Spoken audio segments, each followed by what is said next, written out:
మన ప్రభు అయిన యేసుక్రీస్తు నామములో మరొకసారి మీ అందరినీ కూడా ఈ సాయంకాలం వేళ ఆన్లైన్ బైబిల్ స్టడీ క్లాస్కి ప్రేమపూర్వకంగా ఆహ్వానిస్తున్నాను. మరి మరొక తరుణం ప్రభు మనకు అనుగ్రహించారు దేవుని యొక్క వాక్యం ధ్యానించడానికి. అలాగే ఆయన వాక్యాన్ని ధ్యానిస్తుండగా ప్రభు మనకు అనేక విషయాలు ఆయన మనతో మాట్లాడతారు.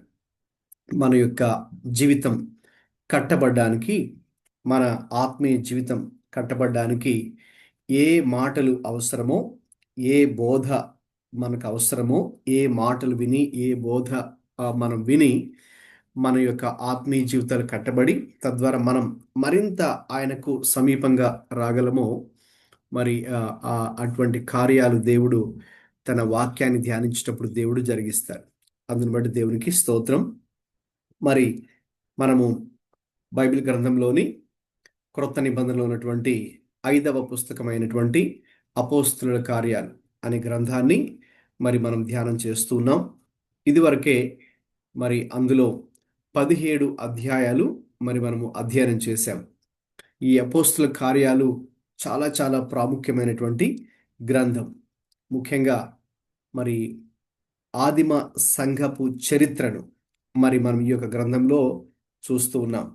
దేవుడు ఏ రీతిగా అధికారికంగా అఫీషియల్గా ఈ భూమి మీద సంఘము, చర్చ్ అన్నది ఎలా ప్రారంభించబడిందో, ఎప్పుడు ప్రారంభించబడిందో, ఎందుకు ప్రారంభించబడిందో, మరి ఆ యొక్క సంఘములో, ఆ సార్వత్రిక సంఘములో భాగమైన మనందరూ కూడా మన పాత్ర ఇందులో ఏంటో, మరి ప్రభు మనల్ని ఎన్నుకున్నటువంటి ఉద్దేశం ఏంటో, మన ద్వారా ప్రభు ఎటువంటి కార్యాలు జరిగించాలని కోరుకుంటున్నారు, మనము ఈనాడు విశ్వాసులుగా ఎలా జీవించాలి, మరి అనేక అంశాలు మరి మనం ఈ యొక్క గ్రంథం నుంచి నేర్చుకుంటూ ఉన్నాం.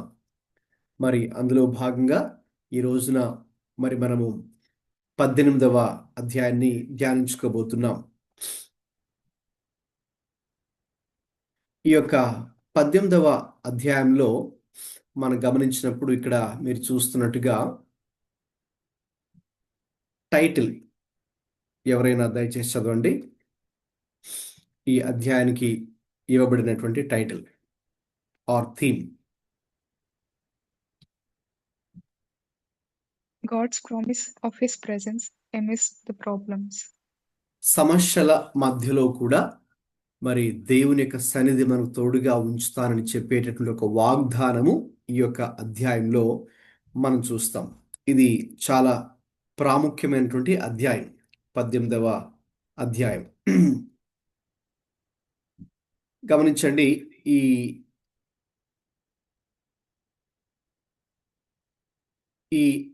థీమ్ మనం ఎక్కడ తీసుకున్నామంటే 9వ వచనము 10వ వచనంలో నుండి మనం ఈ యొక్క థీమ్ తీసుకోవడం జరిగింది. ఎవరైనా ఆ 2 వచనాలు చదువుతారా? 18వ అధ్యాయము 9, 10 వచనాలండి.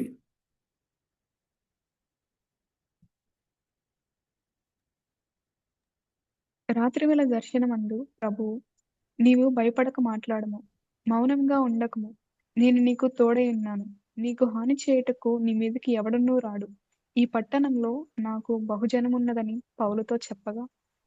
గమనించండి, పౌలు కొరింథు అనే ప్రాంతంలో మరి పరిచర్య చేస్తుండగా, సువార్త సేవ చేస్తుండగా అనేక రకాల సమస్యలు ఆయన ప్రాంతంలో ఎదుర్కొన్నప్పుడు చాలా నిరాశ, నిరుత్సాహము, నిరాశకు ఆయన గురి అయినప్పుడు ప్రభు అతన్ని బలపరచడానికి మరి దేవుని యొక్క వాక్కు ఆయన దగ్గరకు వచ్చి, మరి నీవు భయపడకుము, నేను నీకు తోడై ఉన్నాను.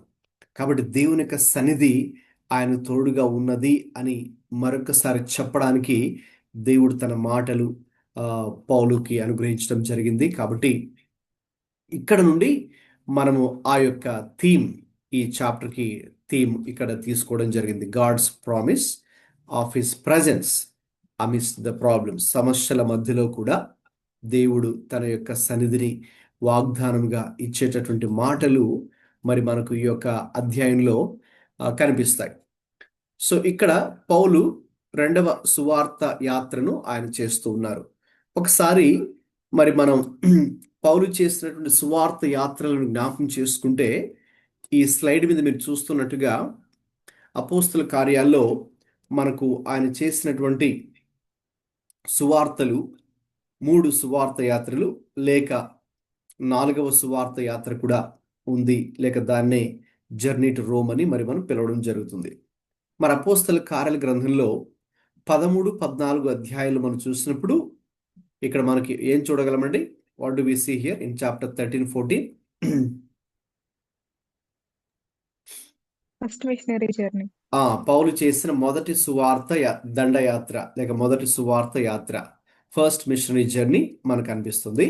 అంతియోకయ అనే ప్రాంతంలో నుంచి ప్రారంభమై మరి అనేక ప్రాంతాలకు వెళ్ళి సువార్త ప్రకటించి మరి అక్కడ సంఘమును స్థాపించి మరి అక్కడ ఉన్నటువంటి వారికే ఆ సంఘాన్ని మరి అప్పగించి ఇక మళ్ళీ ఇంకొక ప్రదేశానికి వెళ్ళడం, మళ్ళీ అక్కడ సువార్త ప్రకటించడము, అక్కడ సంఘాన్ని ప్రారంభించడము, అక్కడ కొంతమందిని తర్ఫీదు చేసి ట్రైనప్ చేసి అక్కడ ఉన్నటువంటి వారికే ఆ సంఘాన్ని అప్పగించడం, మళ్ళీ ఇంకొక ప్రాంతానికి వెళ్ళడము, మళ్ళీ వెళ్ళినప్పుడు అక్కడ నుండి వీళ్ళతో టచ్లో ఉంటూ వారికి లెటర్స్ రాస్తూ వారిని బలపరుస్తూ వారికి ఉన్న సమస్యలు తెలుసుకుంటూ పరిష్కారాలు ఇస్తూ అలాగా పౌలు జీవితం అంతా కూడా అలాగే కొనసాగింది.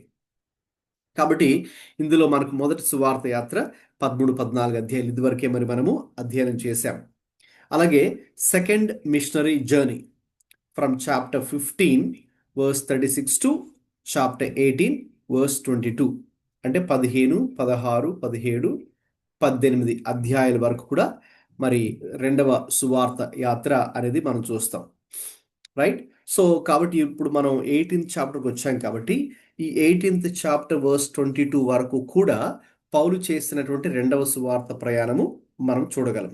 అంటే ఏ ప్రదేశాలకు వెళ్ళారు, ఎలా సువార్త ప్రకటించారు ఆ ప్రజలకు, మరి అక్కడ వచ్చినటువంటి స్పందన ఏంటి అనే విషయాలన్నీ కూడా, అంటే దేవుడు ఎటువంటి కార్యాలు చేశారు అవన్నీ కూడా మనం చూడొచ్చు. Next third missionary journey Acts 18 verse 23 నుంచి ఇక 21 చాప్టర్ 17th వర్స్ వరకు కూడా మనము we see the third missionary journey. పౌలు చేసినటువంటి మూడవ సువార్త యాత్ర మనకు అక్కడ కనిపిస్తుంది అనమాట 18. సో కాబట్టి మనం 18th చాప్టర్ ఈరోజు స్టార్ట్ చేస్తున్నాం కాబట్టి ఇది ఆల్మోస్ట్ సెకండ్ మిషనరీ జర్నీలో ఉన్నటువంటి కొన్ని సన్నివేశాలు.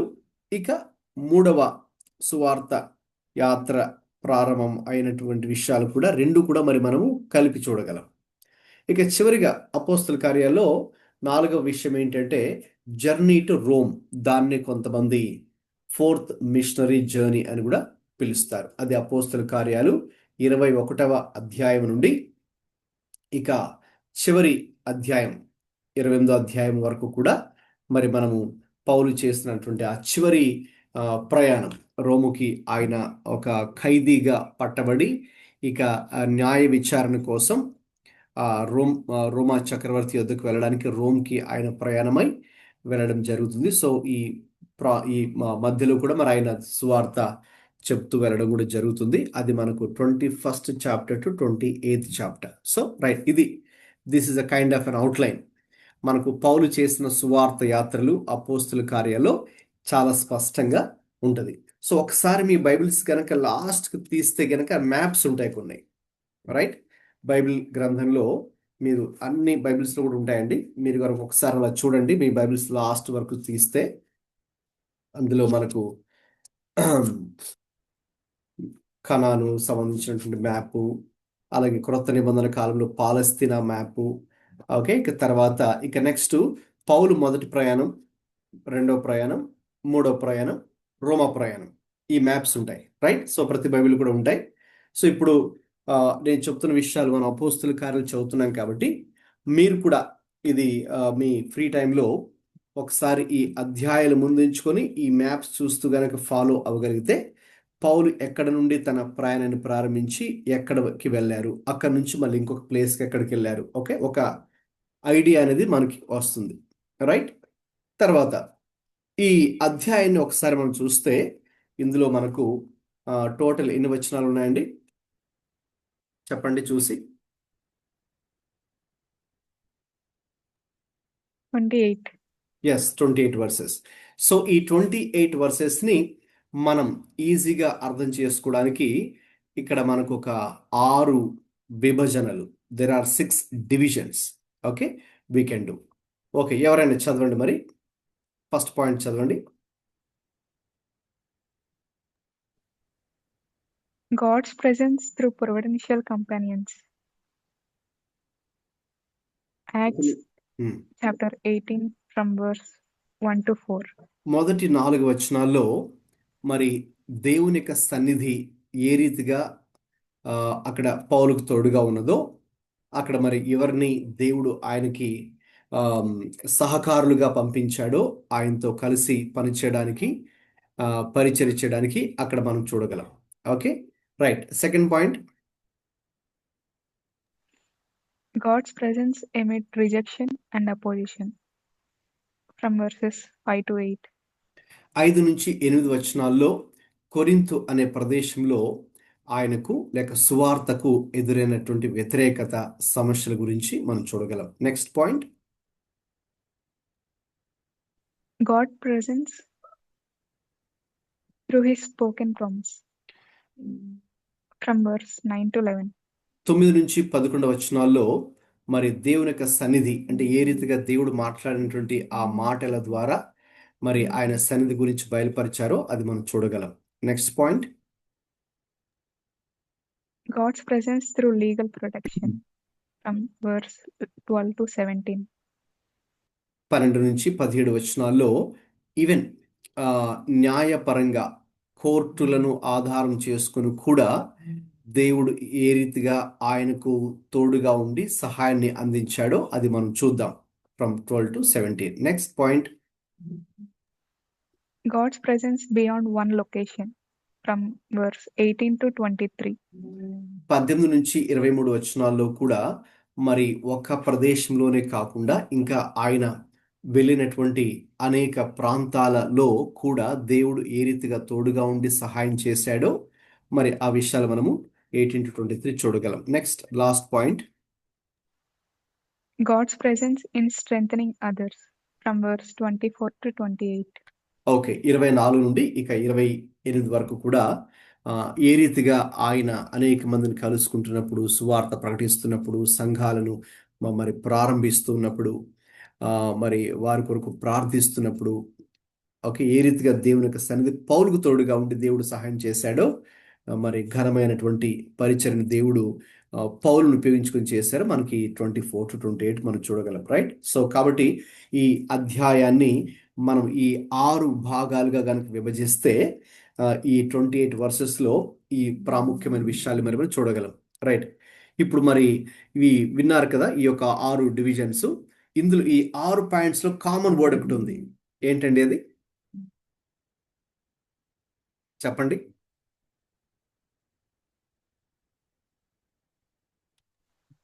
God's promise, God's presence. Yes, ఈ 6 పాయింట్స్లో కామన్ వర్డ్ ఫస్ట్ వర్డే, ఫస్ట్ 2 వర్డ్స్లో ఉన్నాయి కదా, గాడ్స్ ప్రెజెన్స్. చూసారా? సో ప్రతి పాయింట్లో లేక ప్రతి సెక్షన్లో ఈ అధ్యాయం 18వ అధ్యాయంలో మనం చూడగలము గాడ్స్ ప్రెజెన్స్. సో ఓవరాల్గా ఈ 18వ అధ్యాయం అంతట్లో కూడా పౌలు యొక్క పరిచర్యలో, లేక పౌలు వెళ్ళినటువంటి అనేక ప్రదేశాలలో, లేక పౌలు ఎదుర్కొన్నటువంటి అనేక సమస్యలు, అనేక ఇబ్బందుల మధ్యలో కూడా దేవుని యొక్క సన్నిధి ఆయనకు తోడుగా ఉండి ఆయన నడిపించింది, ఆయనకు సహాయం చేసింది అనేది చాలా స్పష్టంగా మనకి ఇక్కడ అర్థమవుతుంది.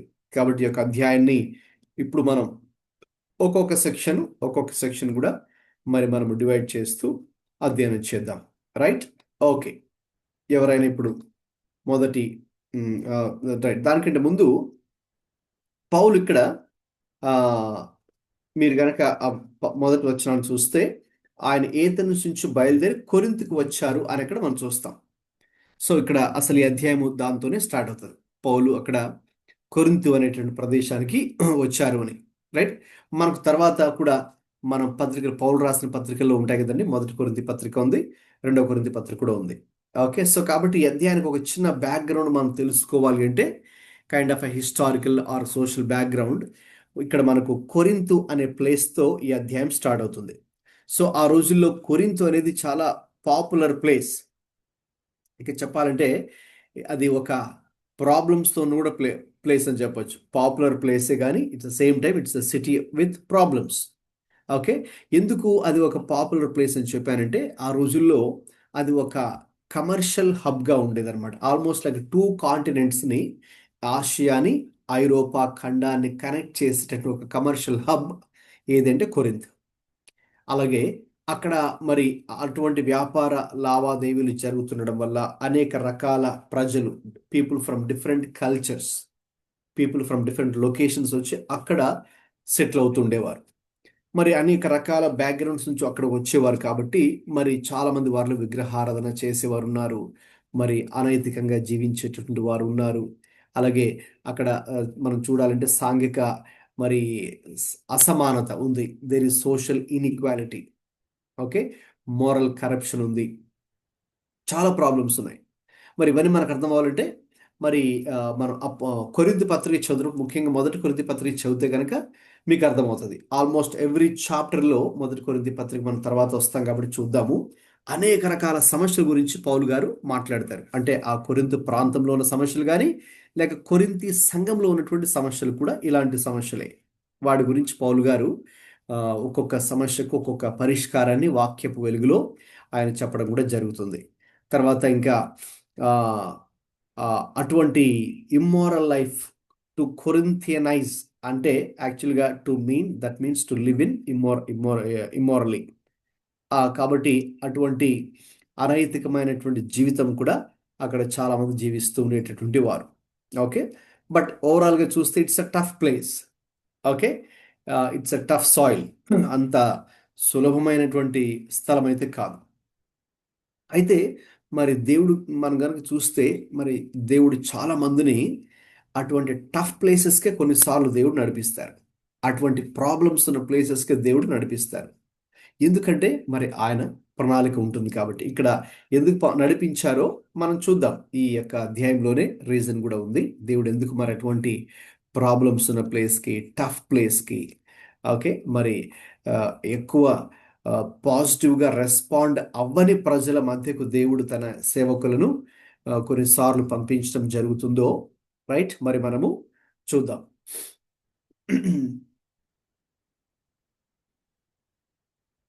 ఓకే. ఇప్పుడు ఇంకా ఒక్కొక్క వచనాన్ని చదువుకుంటూ ఆ ఒక్కొక్క సెక్షన్ని కూడా మీకు వివరించడం జరుగుతుంది. ఎవరైనా మరి మైక్ ఆన్ చేసుకుని త్వరగా మొదటి 4 వచనాలు చదవండి. తెలుగులో అయినా పర్వాలేదు, ఇంగ్లీష్ అయినా పర్వాలేదు. Please read versus 1 to 4.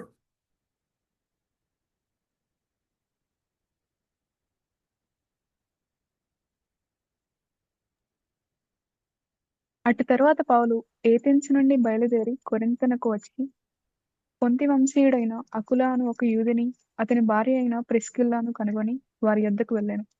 యూదులందరూ రోమా విడిచి వెళ్ళిపోవాలనని క్లౌదియా చక్రవర్తి ఆజ్ఞాపించినందున వారు ఇటలీ నుండి క్రొత్తగా వచ్చిన వారు. వారి వృత్తికి డేరాలు కుట్టువారు. పౌలు అదే వృత్తి గలవాడు కనుక వారితో కాపురం ఉండెను. వారు కలిసి పని చేయుచుండిరి. అతడు ప్రతి విశ్రాంతి దినమున సమాజ మందిరంలో తత్కరించు యూదులను గ్రీసు దేశస్థులను ఒప్పించు నుండెను. రైట్. సో మొదటి 4 వచనాలు చదువుకున్నాం. సో ఈ 4 వచనాల్లో ఆ హెడ్డింగ్ ఒకసారి చదవమ్మా. What do you see in this 4 verses? Paul meets Aquila and Priscilla. Main heading పైన God's presence through providential companions. Right. So ఈ 4 వచనాల్లో మనం చూసే విషయం ఏంటంటే you see and you observe the presence of God through providential companions. అంటే పౌలుకి అక్కడ ఆయన జీవించడానికి, మరి పని చేయడానికి, పరిచర్య చేయడానికి మరి కొంతమందిని దేవుడు అక్కడ ఏర్పాటు చేశాడు. ఆయనకి సహకారులుగా ఉండడానికి, లేక ఆయనకు కొన్ని విషయాల్లో సహాయం చేయడానికి, కొన్ని విషయాల్లో ఆయనకి చేదోడు వాదోడుగా ఉంటూ మరి సహాయ సహకారాలు అందించడానికి దేవుడు అక్కడ ఎవరినైతే దేవుడు సిద్ధపరిచారో వారే అకుల్లా, ప్రిస్కిల్లా. ఓకే. సో వారు ఇక్కడ మనం చూస్తున్నట్టుగా ఇటలీలో అంటే రోమ్లో వారు ఉండేవారు. అయితే మరి ఆ రోజుల్లో మరి క్లౌదియ చక్రవర్తి ఒక ఆజ్ఞ జారీ చేశాడు. అదేంటంటే మరి యూదులందరూ కూడా ఇటలీని విడిచిపెట్టి వెళ్ళిపోవాలి అని చెప్పినప్పుడు వారు మరి అప్పుడే అంటే పౌలు ఎప్పుడైతే జస్ట్ అక్కడ ఆ ప్రాంతానికి కొరింథీకి వెళ్ళాడో అదే టైంలోనే వాళ్ళు కూడా రోమును విడిచిపెట్టి ఆ ప్రాంతానికి కొరింథు అనే పట్టణానికి రావడం జరిగింది. మరి పౌలు కూడా మనం చూసినట్టుగా మొదటి వచనంలో మరి లాస్ట్ చాప్టర్లో పౌలు గారు ఎక్కడున్నారండి చెప్పండి. Where was Paul in chapter 17? Athens. Right, Athens. Athens లో ముఖ్యంగా ఎవరికి ఆయన సువార్త ప్రకటించాడమ్మా?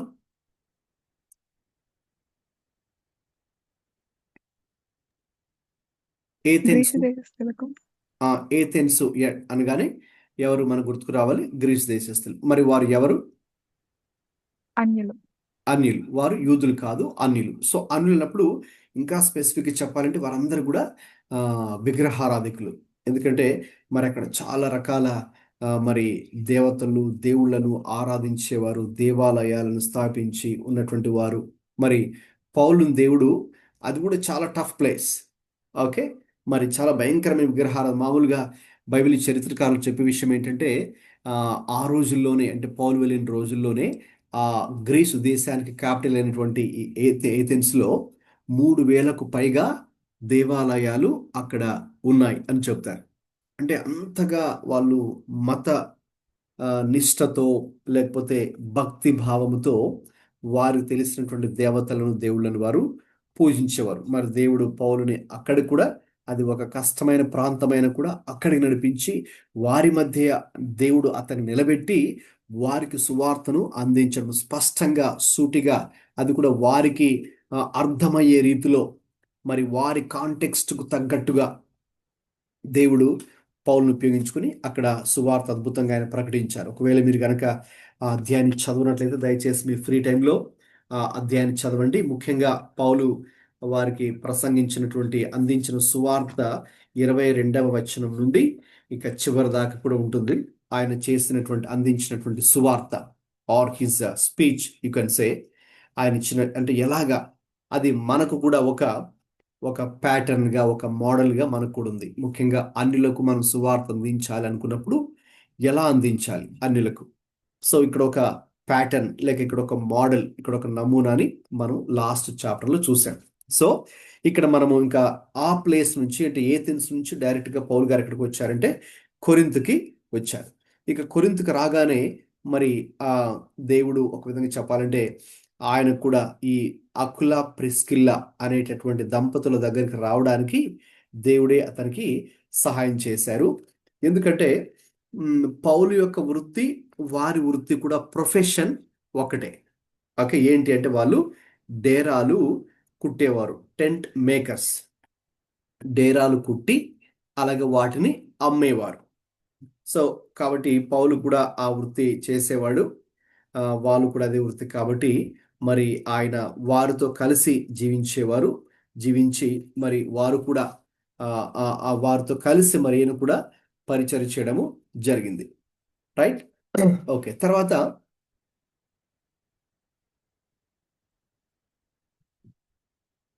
ఎప్పుడైతే పౌలు కొన్ని రకాల ఇబ్బందులు కానీ సమస్యలు ఎదుర్కొన్నారో, అయితే దేవుడు అక్కడ ఆయనకు తోడుగా ఉండి, okay, beat companionship, support, shelter, ఇవన్నీ కూడా దేవుడే అతనికి సహాయం చేశాడు. ఓకే, సో ముఖ్యంగా మరి ఆయన ఒంటరి వ్యక్తిగా అనేక ప్రాంతాలకి వెళ్ళేవారు కాబట్టి మరి అతనికి సహాయకరంగా ఉండడానికి కూడా దేవుడు కొంతమందిని ఆయా ప్రాంతాలు దేవుడు అక్కడ పెట్టడం జరిగింది. Okay, right. సో ఇక్కడ what is the principal we can learn, okay, from this text? అక్కడ చదవమ్మా, లాస్ట్ లైన్ ఏముంది? Last 2 lines. God's presence is often experienced through people He places in our lives. Right, ఇది చాలా ప్రాముఖ్యమైన మాట, మీరు జాగ్రత్తగా వినాలి. ఇప్పుడు నేను చెప్పినట్టుగా గాడ్స్ ప్రజెన్స్ అనేది కీ పాయింట్ ఇక్కడ అని చెప్పుకున్నాం కదా ఈ అధ్యాయం అంతట్లో కూడా.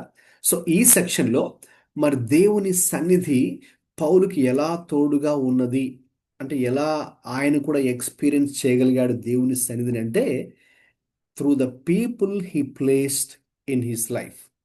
ఎవరైతే మరి ఎవరి ద్వారా అయితే ఆయనకు సహాయ సహకారాలు అందాలని దేవుడు ఉద్దేశించారో వారినే ఆయన జీవితంలోకి ఆ పాయింట్ ఆఫ్ టైంలో దేవుడు తీసుకొని వచ్చాడు.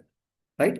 సో కాబట్టి త్రూ దెమ్ ఆయన అక్కడ వాళ్ళు ఇంకా సేమ్ ప్రొఫెషన్ కాబట్టి, టెంట్ మేకింగ్ కాబట్టి, అలాగే వాళ్ళు కూడా విశ్వాసం కలిగిన వారు కాబట్టి, వారు కూడా సువార్త పని చేసేవారే కాబట్టి, వారు కూడా ఒకే హృదయం, ఒకే దర్శనం, ఒకే భారం ఉంది కాబట్టి, ఇక ఈయనకు ఏదేది సహాయ సహకారాలు అవసరమో దేవుడు వారి ద్వారా, అకుల ప్రిస్కిల ద్వారా ఈయనకు దేవుడు తోడుగా ఉన్నాడు. సో కాబట్టి గమనించండి, దేవుడు కూడా మన జీవితాల్లో కూడా మరి at different phases, at different levels God keeps certain people. దేవుడు మన జీవితాలు కూడా కొంతమందిని పెట్టి వారి ద్వారా మనము బలాన్ని పొందుకోవడానికి, మనము ఆత్మీయంగా ఎదగడానికి, లేక మనము అన్ని విధాలుగా మనకి ఏ సహాయం కావాలో, సహకారం కావాలో, రైట్, ఏ విషయాల్లో మరి మనకు గైడెన్స్ కావాలో, ఏ విషయంలో మనం కూడా లోన్లీగా ఫీల్ అవ్వకుండా, ఒంటరిగా ఫీల్ అవ్వకుండా మనకు కూడా దేవుడు కొంతమందిని తోడుగా పెట్టి సంఘస్థులను రైట్, అనేక మందిని దైవదాసులను, సంఘస్థులను, ఓకే, అట్లా నేనే గనక if I recall in my own life, నా జీవితం వైపే ఒకసారి వెనక్కి తిరిగి చూసుకుంటే మరి రక్షణ పొందుకున్నది మొదలుకొని, రైట్, ఒకరి ద్వారా దేవుడు మాకు సువార్తను తీసుకొచ్చారు. దాని తర్వాత ఇంకొకరు ద్వారా మరి బాప్తిస్మం తీసుకోవడం జరిగింది. దాని తర్వాత ఇంకొకరు ద్వారా మరి దేవుని గురించి విషయాలు తెలుసుకోవడం జరిగింది. దాని తర్వాత ఇంకొక స్థలానికి దేవుడు తీసుకుని వెళ్ళడం జరిగింది. అక్కడ మరికొన్ని విషయాలు దేవుడి గురించి తెలుసుకోవడం అలాగా at different places, okay, God has kept his people. Okay. So అలాగే దేవుడు ఏం చేస్తాడంటే మనకు సహాయం చేయడానికి, అంటే అప్పుడు ఆ టైంలో, ఆ స్టేజ్లో మనం ఉన్నప్పుడు ఆత్మీయంగా ఎదగడానికి కానీ, లేకపోతే మనం కూడా లోన్లీగా కూడా ఫీల్ అవ్వకుండా ఓకేనా, మనల్ని అన్ని విధాలుగా బలపరచడానికి దేవుడు కొంతమందిని మన జీవితాల్లో కూడా తీసుకుని వస్తాడు. That's very important. We have to recognize చేసి ఇక మనం వారిని బట్టి దేవునికి స్తోత్రాలు చెల్లించాలి. Okay, right. So that companionship matters a lot. ఆ సపోర్ట్, ఆ కంపానియన్షిప్, ఓకే, ఆ యొక్క వారి యొక్క సహాయ సహకారాలు, it is very much needed. Okay, so that's what we learn here. Okay, తర్వాత ఇప్పుడు సరే మరి పౌలు గారు అక్కడ వారితో ఉంటూ డేరాలు కొడుతూ, డేరాలు అమ్ముతూ, of course that's not his main vision or burden. Okay, so of course ఆయన ఎవరికి భారంగా ఉండకూడదనే ఉద్దేశంతో, అలాగే దేవుని నామానికి అవమానం కలగకూడదనే ఉద్దేశంతో మరి ఆయన ఎక్కడికి వెళ్ళినా కూడా మరి ఆయన ఆ వృత్తి తెలుసు కాబట్టి, ఆ ప్రొఫెషన్ తెలుసు కాబట్టి అది చేస్తూ ఒక విధంగా ఆయన ఫైనాన్షియల్గా కూడా సపోర్ట్ చేసుకుంటూ తనను తాను వర్క్ చేస్తూ దేవుని యొక్క మరి పరిచర్యను కూడా చేయడము జరిగింది. So his main vision is to reach out to people with the gospel, right. దేవుడు అపోస్తలుల కార్యం 9వ అధ్యాయంలో మరి దేవుడు చెప్పాడు ఎందుకు అతను ఎన్నుకున్నాడని. అననీయ ద్వారా దేవుడు ఆ విషయాన్ని తెలియచేశాడు. మరి ఎవరైనా గుర్తున్న వాళ్ళు చెప్పగలరా? దేవుడు ఎందుకు పౌలుని ఎన్నుకున్నారు? What is the main job or task are ministry that is suppose to do? దేవుడు ఎందుకు అతన్ని ఏర్పాటు చేసుకున్నాడు? దేవుడు అననీయకి తెలియచేసి అననీయ వచ్చి చెప్పడం జరిగింది. ఎవరికైనా గుర్తుందండి? గుర్తున్న వాళ్ళు త్వరగా చెప్పాలి. మైక్ ఆన్ చేసుకుని చెప్పండి. అన్యుల ముందు, రాజుల ముందు, అధికారుల ముందు, ఇశ్రాయేలీయుల ముందు ఆయన నామాన్ని ప్రకటించడానికి. Very good, good good. అది సో ముఖ్యంగా 3 విషయాలు అనమాట. ఇశ్రాయేలీయుల ఎదుట, అన్యుల ఎదుట, రాజుల ఎదుట దేవుని కొరకు సాక్షిగా ఉండడానికి దేవుడు పౌలుని ఆ బ్యాక్గ్రౌండ్లో నుంచి ఒక భయంకరమైనటువంటి హింసకుడిగా, గుండాగా, రౌడీగా ఉన్నటువంటి ఆయన దేవుడు ఎన్నుకున్నాడు కదా. సో ఎందుకు ఎన్నుకున్నాడంటే ఈయనేదో డేరాలు కుట్టుకొని వ్యాపారం చేయడం కాదు. Okay, that's not the main intention. Okay, although he did that. Okay, అది ఆయన కొన్ని ప్రదేశాల్లో కొంతకాలం మట్టుకే. ఓకే, సో అది ఆయన చేయడం జరిగింది. This is the main bigger vision అనమాట. దేవుడు అతను ఎన్నుకున్న ఆ పెద్ద దర్శనము. ఓకే, ఆయన కలిగినటువంటి ఆ ప్రణాళిక అంటే అదనమాట. సో ఇస్రాయేలు ఎదుట అంటే యూదులు, అన్యులు, అలాగే రాజుల ఎదుట కూడా ఆయన నిలబడి దేవుని కొరకు సాక్షిగా ఉండటకు, ఆయన నామాన్ని ప్రకటించడానికి, ఆయన సువార్తను ప్రకటించడానికి, కాబట్టి ఆయన మరి సంఘాన్ని స్థాపించడానికి, ప్రజలను ఆత్మీయంగా మరి ఆ, బలపరచడానికి దేవుడు అతను ఎన్నుకున్నారు. So that is the main vision. So Paul never forgot that main vision. అది ముఖ్యమైన విషయం అన్నమాట. ఓకే, అవసరాన్ని బట్టి అప్పుడప్పుడు కొన్ని ప్రదేశాల్లో మాత్రమే ఆయన ఈ యొక్క ప్రొఫెషన్ ఉపయోగించి డేరాలు కొడుతూ అమ్ముతూ ఉన్నప్పుడు కూడా ఆయన మైండ్ దాని మీద లేదు. లేక ఆయన మైండ్ మనీ మేకింగ్, డబ్బులు మీద ఆయన మైండ్ లేదు. ఓకే, దేవుడి మీద, దేవుని రాజ్యం మీద ఉంది. కాకపోతే ఆయన అవసరాలను బట్టి, పరిస్థితులను బట్టి ఎక్కడ కూడా మరి ఆయన ఇతరులకు భారంగా ఉండకుండా, అలాగే దేవుని యొక్క నామాన్ని కూడా ఎక్కడ మరి అవమానం కూడా కలగకుండా ఉండు కొరకే ఆయన కొన్నిసార్లు తన స్వహస్తాలతో పనిచేసి కష్టపడి సంపాదించినటువంటి మరి పరిస్థితులు కూడా ఉన్నాయి.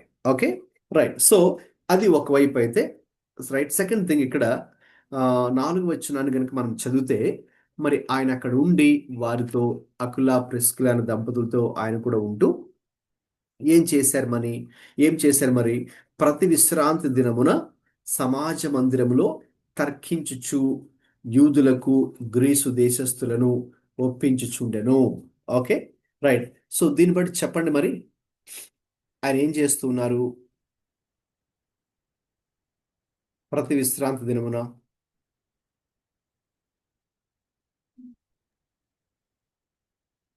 సమాజ మందిరంలో దేవుని గురించి చెప్తున్నారు. ఉమ్, ఆ, అక్కడ కొన్ని పదాలు మనం చూస్తాం కదండి.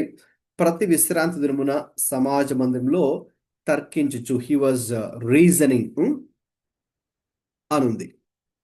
ఓకే,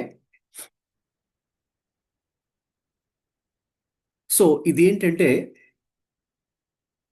ఏదో వెళ్ళిపోయి వాళ్ళతో వాదనలోకి దిగి కాంట్రవర్షియల్గా ఇష్యూస్ని చేసేసి, అలాగ ఏదో ఈయన ఒక ఆర్గ్యుమెంట్ విన్ అవ్వాలి, ఈయనకు అన్ని విషయాలు కూడా తెలుసు, ఈయనకి జ్ఞానం ఉంది అనే ఆ ఉద్దేశంతో కాదు.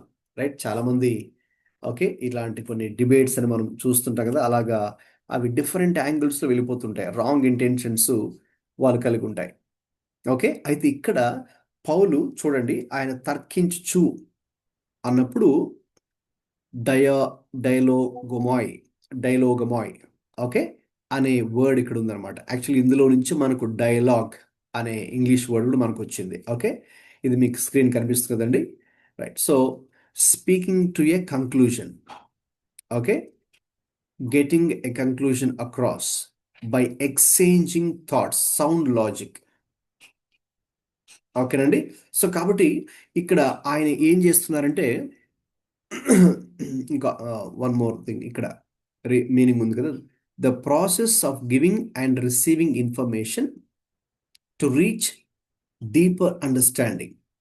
అది మీనింగ్ అనమాట.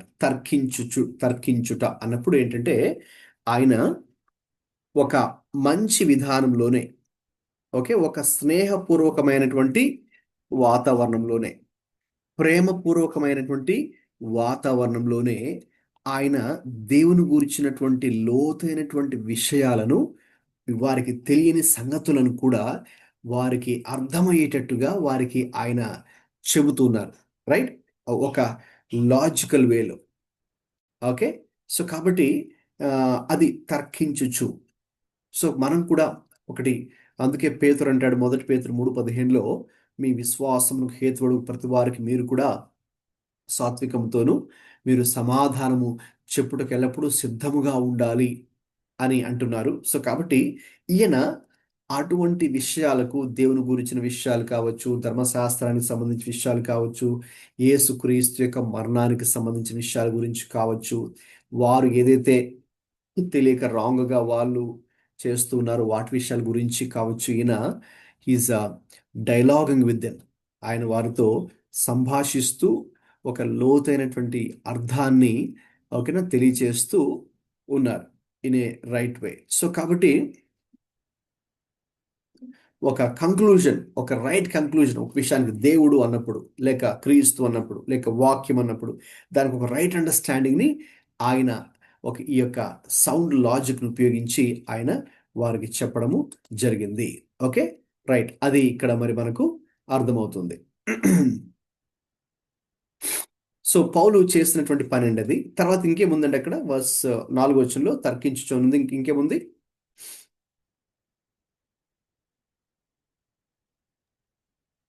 ఒప్పించు. ఒప్పించుచు.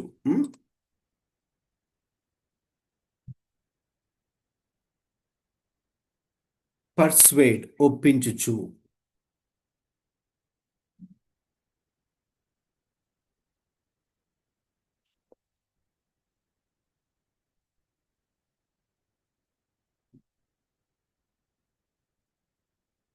రైట్, సో ఓకేనా, ఇక్కడ కూడా మనం అది విషయాన్ని చూస్తాం. వారిని ఒప్పించుచు. ఓకే, ఇక్కడ పీథో అనే ఒక గ్రీక్ వర్డ్ ఉందన్నమాట. అందులో నుంచి మనకి పిస్టిస్ లైక్ ఫెయిత్ అనే వర్డ్ వచ్చింది. సో కాబట్టి ఆయన వారిని విశ్వాసంలోకి ఒప్పిస్తున్నారు. అంటే వారిని దేవుని మీద విశ్వాసం ఉంచమని, లేక క్రీస్తు మీద విశ్వాసం ఉంచమని, లేక ఆయన వాక్యం మీద విశ్వాసం ఉంచమని వారిని విశ్వాసం ఉంచే రీతిలో వారికి ఈయన సువార్తను ప్రకటించడం జరుగుతుంది. Okay, so that's what here it means. రెండు పనులు ఇక్కడ ఆయన చేస్తూ ఉన్నారు. ఓకే, సో ఒకటి తర్కించుచు, రెండవది ఒప్పించుచు. ఓకే, దీనికి కనెక్షన్గా మనం తర్వాత 5వ వచనంలో కూడా ఉంటుంది. అదేంటంటే ఆయన సాక్ష్యం ఇచ్చుచు అని కూడా ఉంటుంది. ఓకే, 5వ వచనం ఒకసారి చదవండి.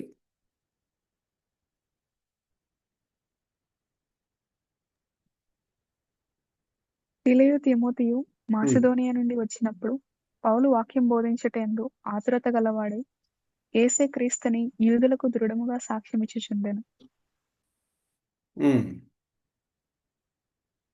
సాక్ష్యం ఇచ్చుచుండెను కదండి. టెస్టిఫై అంటే థరోలీ బేర్ విట్నెస్, అది దానికి అర్థం.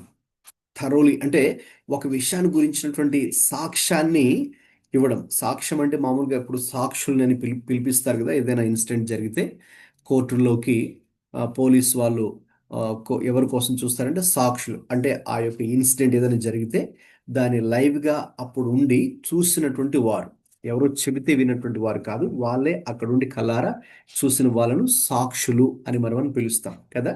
సో అలాగా నా పాల్ ఈజ్ ద విట్నెస్.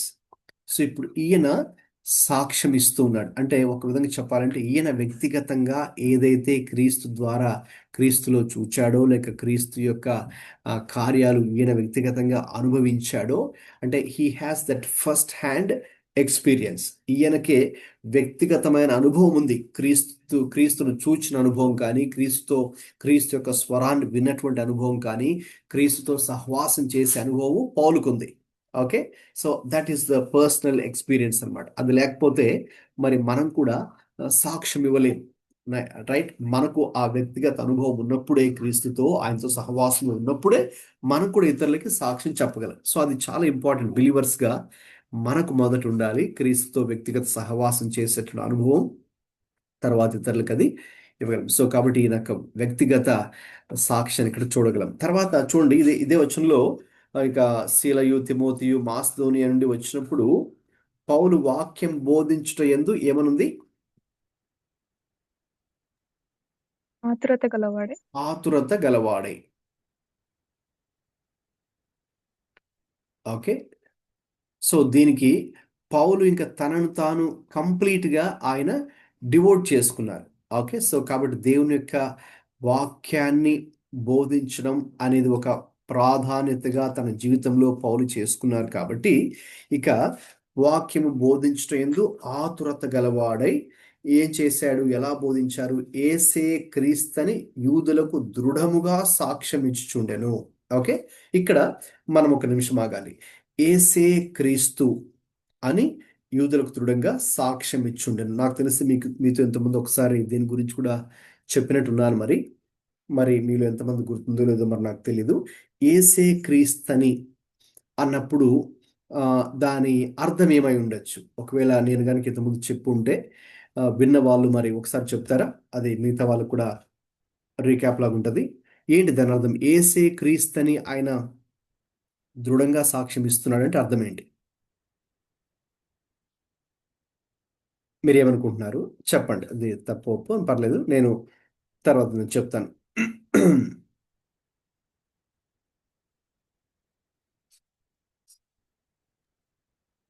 ఆయనే మెస్సయ్య అని. ఆయనే మెస్సయ్య అని. ఓకే, ఇంకా మిగతా వారు ఏమనుకుంటున్నారు? ఏసే క్రీస్తని పౌలు అక్కడ వాళ్ళందరికీ దృఢంగా సాక్ష్యం ఇచ్చాడని ఉంది కదా, ఏంటి దాని అర్థం ఏమని మీరు అనుకుంటున్నారు? ఇంతకుముందు నేను ఒకసారి చెప్పినట్టున్నాను, ఒకవేళ అది గుర్తుంటే చెప్పండి. లేదంటే మీరేమనుకుంటున్నారు? ఏసే క్రీస్తని ఆయన చెప్తున్నారు కదా, ఏంటి మనం మామూలుగా ఏసు క్రీస్తు అనే ఒక పేరులాగా చెప్తాం కదా. సో ఈయన ఇక్కడ ఏసే క్రీస్తు అని అంటున్నారు అని వాళ్ళకి చెప్తున్నారు. దాని అర్థం ఏమై ఉండొచ్చు? మిగతా వాళ్ళు కూడా చెప్పొచ్చు.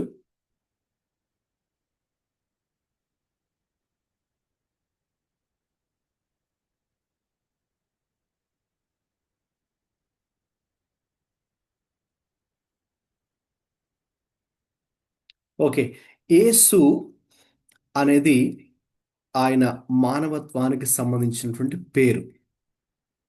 క్రీస్తు అనేది పేరు కాదు, క్రీస్తు అనేది బిరుదు, ఇట్స్ ఎ టైటిల్. అది ఆయన దైవత్వానికి సంబంధించినటువంటి మాట. ఓకే, మనం మామూలుగా రెండు కలిపి యేసుక్రీస్తు అని చెప్తాం, కానీ జనరల్గా వాస్తవంగా అయితే ఆయన పేరు యేసు మాత్రమే. యేసు అనే మాటకు రక్షకుడు అని అర్థం. యేసూస్ అనేటటువంటి గ్రీక్ వర్డ్ల నుంచి జీసస్ అని ఇంగ్లీష్లో అంటాం, యేసు అని తెలుగులో అంటున్నాం. సో కాబట్టి ఆ యేసు అంటే ఈ లోకంలోకి యేసు అనే పేరుతో ఎవరైతే మానవుడిగా దిగి వచ్చారో ఆయనే క్రీస్తు. అంటే ఆయనే అభిషిక్తుడు, మెస్సయ, రాజు, పరిపాలకుడు, దేవుని కుమారుడు, లేక సాక్షాత్తు దేవుడు. ఎందుకంటే వాళ్ళందరూ కూడా ఆ యొక్క క్రీస్తు కోసం ఎదురు చూస్తూ ఉన్నారు కదా, ఒక విమోచకుడు కొరకు ఎదురు చూస్తున్నారు కదా.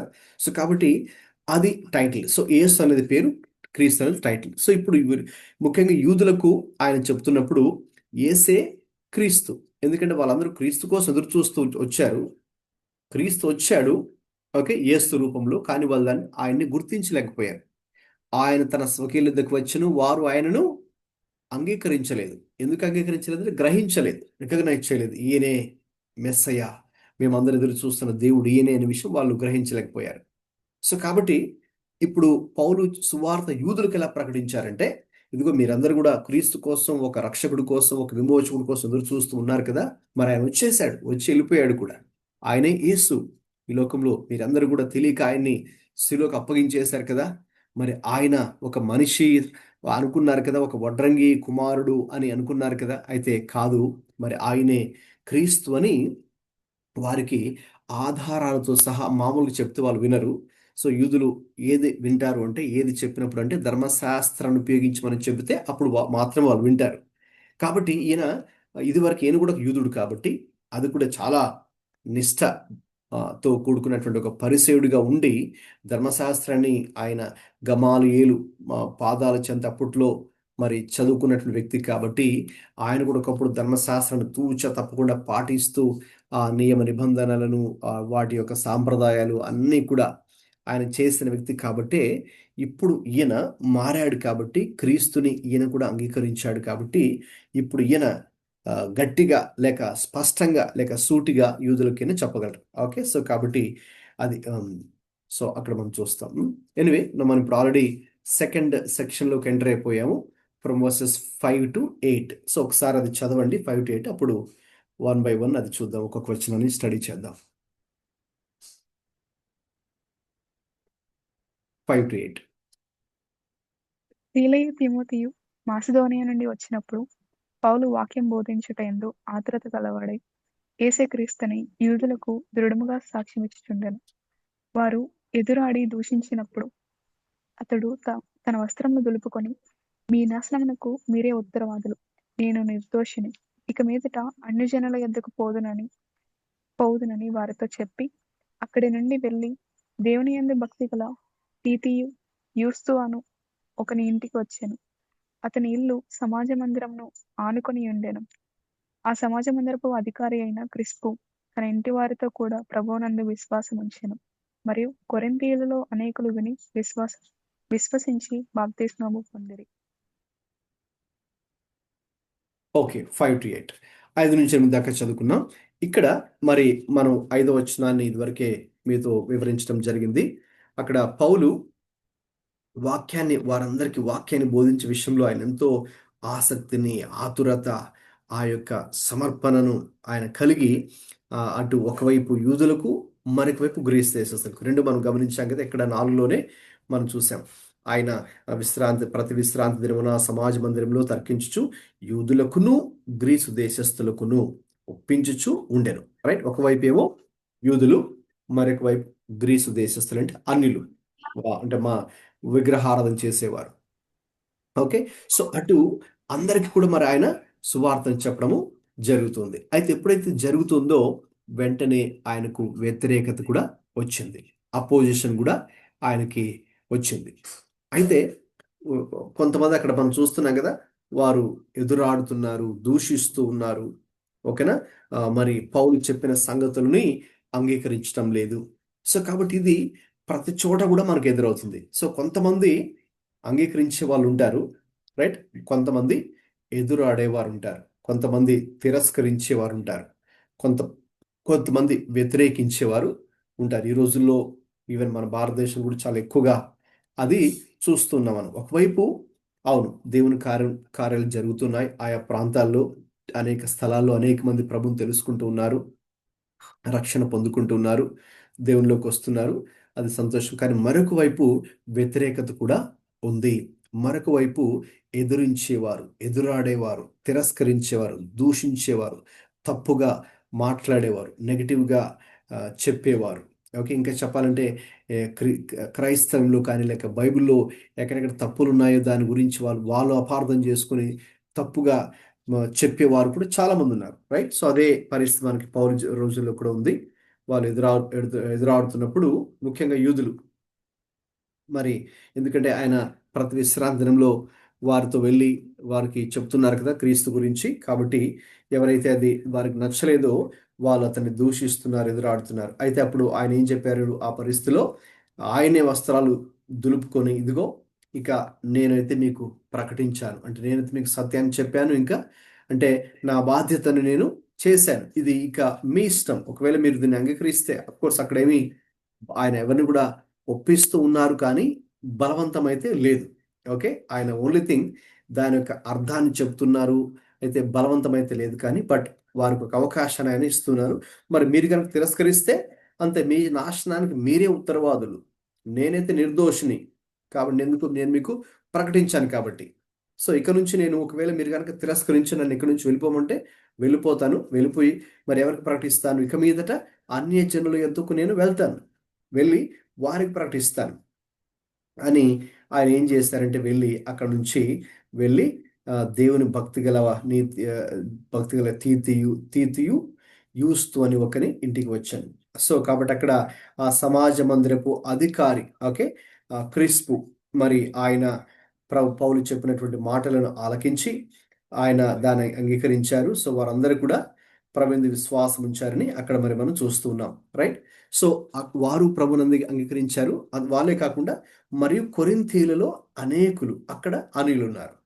సో కాబట్టి ఒకవైపు ఈయన యూదులకి చెప్తున్నారు, ఇక అన్యులకి, గ్రీస్ దేశస్తులు లేక అన్యులు లేక కొరింథీయులు ఉన్నారు కదా, వారికి చెప్తున్నారు. సో కాబట్టి ఇక్కడ వ్యతిరేకత ఉంది. అట్ ద సేమ్ టైం అక్కడ దేవుడు కూడా మరి ఆయన ఆయన ప్రణాళికలు ఎవరైతే ఉన్నారో వారిని రక్షించడం కూడా జరుగుతుంది. సో కాబట్టి అక్కడ దేవుని విశ్వాసం ఇచ్చినటువంటి వారు కూడా క్రిస్పు ఇంటి వారు కానీ కొరింథీయులలో ఇంకా చెప్పాలంటే ఆ మాట మీరు గమనించారా? అనేకులు. ఓకే. పౌలు అనుకున్నారు, బహుశా మీ పౌలు అనుకుని ఉండొచ్చేమో, మరి నేనైతే ప్రకటిస్తున్నాను, మరి ఎవరు ఆలకించడం లేదు, ఎవరు స్పందించట్లేదు. ఓకే. మరి ఆయనకి ఆ రిజల్ట్ తెలియకపోవచ్చు, but they are there. Okay. విశ్వసించే వారు కూడా అనేకులు ప్రభందు విశ్వాసం ఉంచారు. విశ్వాసం ఉంచి బాప్తిస్మాన్ని కూడా తీసుకున్నారు. ఇంకా చెప్పాలంటే దేవుడు ఆ రాత్రి దేవుడు పౌలుని కూడా దర్శించాడు. ఓకే. పౌలుని దర్శించి నేను మీకు మొదట్లో చెప్పినట్టు మాట, నీవు భయపడక, రైట్, మనం 9లోకి వెళ్తున్నాం కదా, నెక్స్ట్ సెక్షన్లోకి వెళ్తున్నాము, రోడ్స్, రైట్. ఎనివే, ఇక్కడ ఒక ప్రిన్సిపల్ ఉంది కదా, అది చదవండి అమ్మా ఎవరైనా ఒకరు. ఈ సెక్షన్లో నుంచి మనం నేర్చుకునే ఒక మెయిన్ లెసన్ కానీ ప్రిన్సిపల్ కానీ ఏంటి?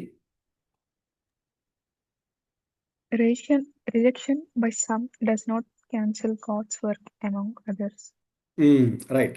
సో కొన్నిసార్లు మనం అనుకుంటాం, మనం వెళ్ళి బయటికి కరపత్రలు పంచి లేక సువార్త చెప్తున్నప్పుడు, లేకపోతే అలాగే మన ఫ్రెండ్స్కి దేవుని గురించి చెప్తున్నప్పుడు, మన నైబర్స్కి దేవుని గురించి చెప్తున్నప్పుడు, మన బంధువులతో కొంతమందితో మాట్లాడి దేవుని గురించి చెప్తున్నప్పుడు కొంతమంది ఏంటంటే వ్యతిరేకిస్తారు, కొంతమంది ఒప్పుకోరు, ఇంకా చెప్పాలని చాలా హార్ష్గా మాట్లాడతారు.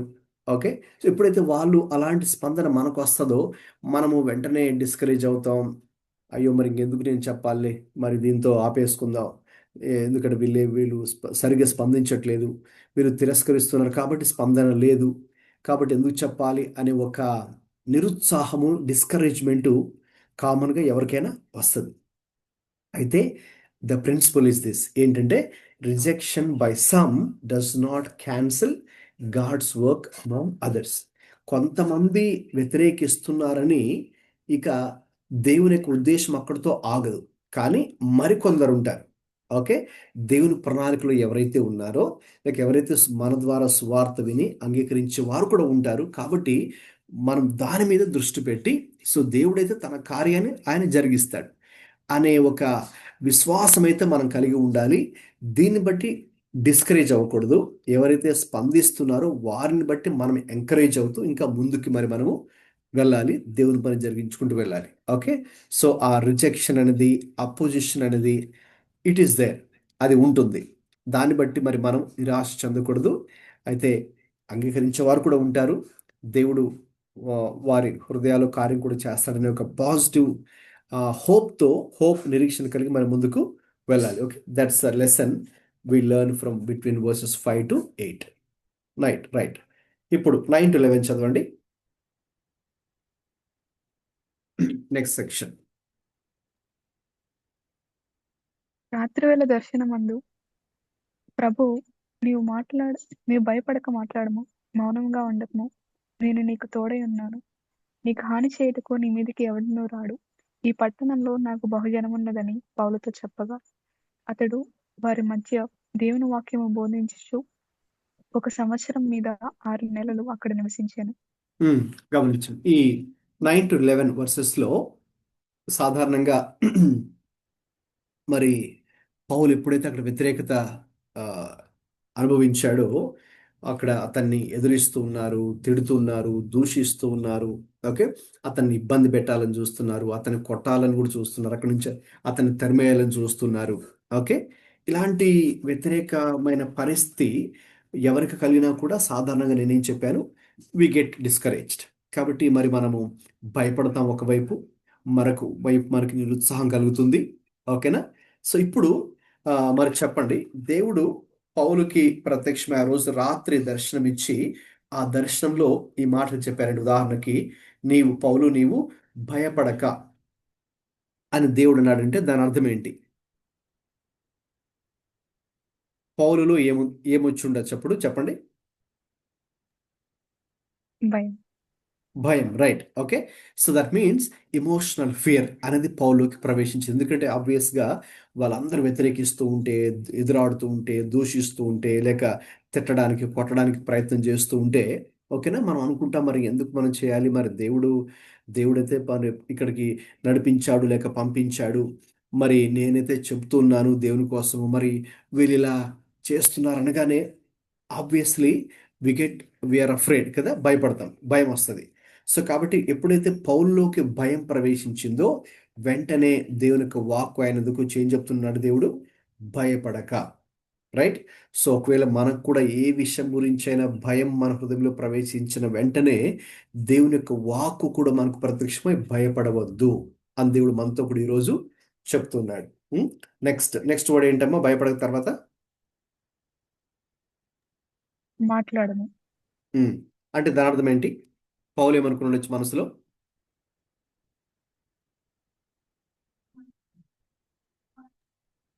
ఇంక మాట్లాడకూడదు. ఎస్, ఇంకా మాట్లాడడం వేస్ట్, చెప్పడం వేస్ట్ వీళ్ళకి ఇంకా.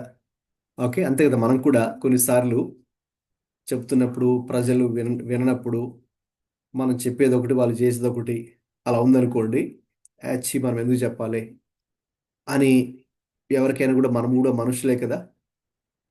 రైట్. ఈ భూమి మీద ఉన్నంత వరకు మనకు కూడా ఇటువంటి పరిస్థితులు ఎదుర్కొంటాం కాబట్టి మనం ఇంకెందుకు మాట్లాడాలి, ఎందుకు మాట్లాడాలి అనుకుంటాం. పౌలు కూడా అలా అనుకున్నాడు. అయితే మాట్లాడుము, keep on speaking. Next next word ఏంటమ్మా? మౌనంగా ఉండకుము. అంటే దాని అర్థం ఏంటి? పౌలు మనసులో ఏముండొచ్చు, ఏమనుకున్నాడు ఆయన? ఇంకా సైలెంట్‌గా ఉండాలి. ఎస్, ఇంకా సైలెంట్గా ఉంటే బెటర్.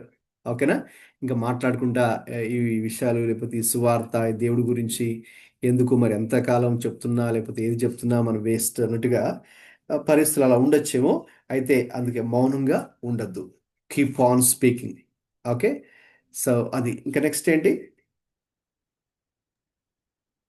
ఈ పట్టణంలో నాకు బహుజనమున్నదని పౌలుతో చెప్పగా, మౌనంగా ఉండక తర్వాత?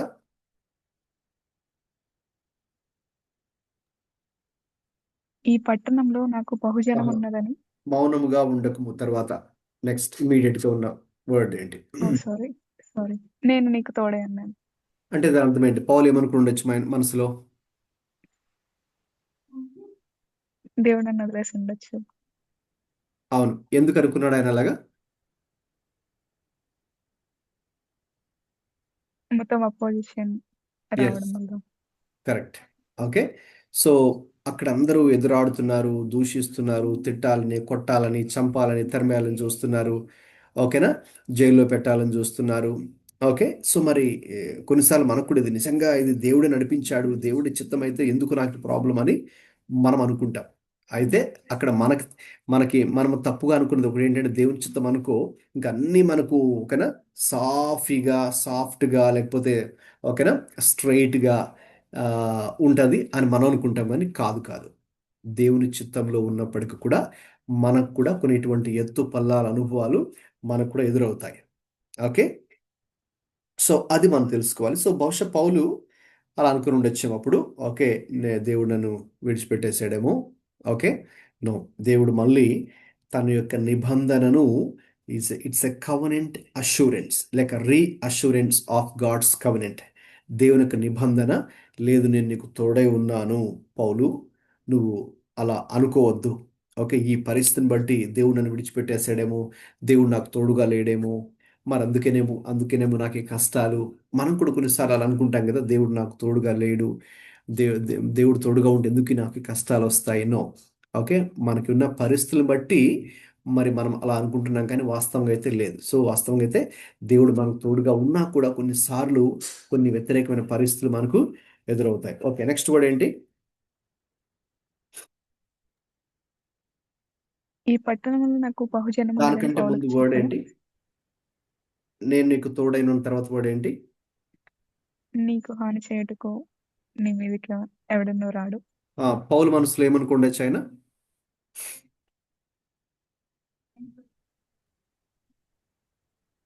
ఈ సిటీలో ఉంటే ప్రాబ్లమ్ అవుతది. ఉమ్, నాకు హాని చేసేవారు నా మీదకి వస్తారేమో. అంతే కదా, ఎగ్జాక్ట్లీ అదే మాట ప్రకారం మనం ఆలోచించాలి. ఓకే. సో తన మనసులో ఏమనుకున్నాడు ఆయన? నాకు హాని చేసేవారు నా మీదకి వస్తారు అని అనుకున్నాడు. ఓకే. సో వెంటనే దేవుడు అన్నాడు, ఓకే, నీకు హాని చేయుటకు నీ మీదకి ఎవడును రాడు. Okay, next word.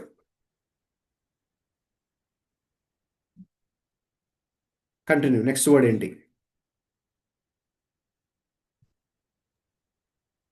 ఈ పట్టణంలో నాకు బహుజనం ఉన్నదని పౌలుతో చెప్పదు. పౌలు మనసులో ఏమి ఉండొచ్చు అప్పుడు దేవుడు ఆ మాట అన్నాడంటే? మేబీ దేవుని ఏర్పాట్లో ఇక్కడ ఎవరు లేరేమో. Exactly, yes. ఆయన మనసులో ఏమనుకుండొచ్చు అంటే పరిస్థితిని బట్టి, అక్కడ సిచ్యువేషన్ బట్టి, ఓకే, అసలు ఇక్కడ దేవుని మాట వినేవాడు ఎవరు లేరేమో, ఓకే, దేవుణ్ణి అంగీకరించే వాళ్ళు ఎవరు ఉండకపోవచ్చేమో, విశ్వాసులుగా మరి ఎవరుగా ఉండొచ్చు, ఎవరు ఉండకపోవచ్చేమో, ఎందుకంటే మరి నేను ఇంతకాలంగా వీరికి చెప్తున్నాను, మరి ఎవరు కూడా వీళ్ళు మారడం లేదు, ఎవరు కూడా దేవుని వైపు తిరగడం లేదు, ఎవరు కూడా వీళ్ళు వాక్యానుసారంగా జీవించట్లేదు అని ఆబ్వియస్గా ఎవరికైనా కూడా ఆ ఆలోచన వస్తుంది. అయితే ఓకే, అది మన మనసులో మనం సిచ్యువేషన్ బట్టి మనం ఆలోచించే మనసు అది. అయితే దేవుని ప్రణాళికలో దేవుడు చెప్పిన మాట ఏంటి అక్కడ? ఈ పట్టణంలో, ఈ సిటీలో నాకు ఎవరున్నారు? బహుజనం ఉన్నది. బహుజనము. బహు అంటే ఎంత? చాలా మంది. చాలా మంది. ఓకే, సో కాబట్టి చాలా మంది అంటే చూసారా? సో పౌలు అనుకున్నాడు అసలు బహుశా ఒక్కరు కూడా మారరేమో అనుకున్నాడు ఆయన. రైట్, ఎప్పుడు కూడా మన ఆలోచనకు తగ్గట్టుగా దేవుడు మాట్లాడతారు కదా మరి. ఓకే, ఇంకా చెప్పాలంటే దేవుడు అన్నారు, మీ ఆలోచనల కంటే నా ఆలోచనలు ఎంతో ఉన్నతమైనవి, ఓకే, ఎంతో గొప్పవి అని దేవుడు అంటే ఎగ్జాక్ట్లీ అంతే. సో పౌలు ఏమో అనుకొని ఉండొచ్చు మనసులో, ఇక్కడ అసలు ఒక్కరు కూడా దేవుని వైపు తిరిగేవారు లేరేమో, ఇంత భయంకరంగా వీళ్ళు పాపంలో ఉన్నారు, లేకపోతే ఇలాగ అలాగని ఆయన అనుకుని ఉండొచ్చేమో. కానీ ఈయనేమో ఒక్కరు కూడా లేరేమో అనుకున్నాడు. కానీ దేవుడు అన్నాడు, ఈ సిటీలో, ఈ పట్టణంలో నాకు బహుజనము ఉన్నది అని దేవుడు అన్నాడు. ఉమ్,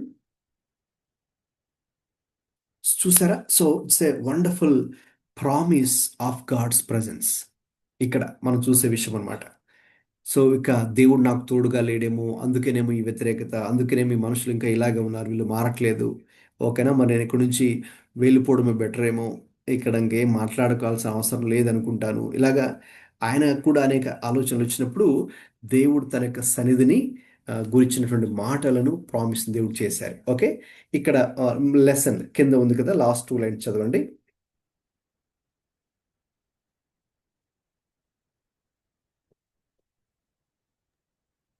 last 2 lines. God's presence is not proven by absence of danger, but by his promise within danger.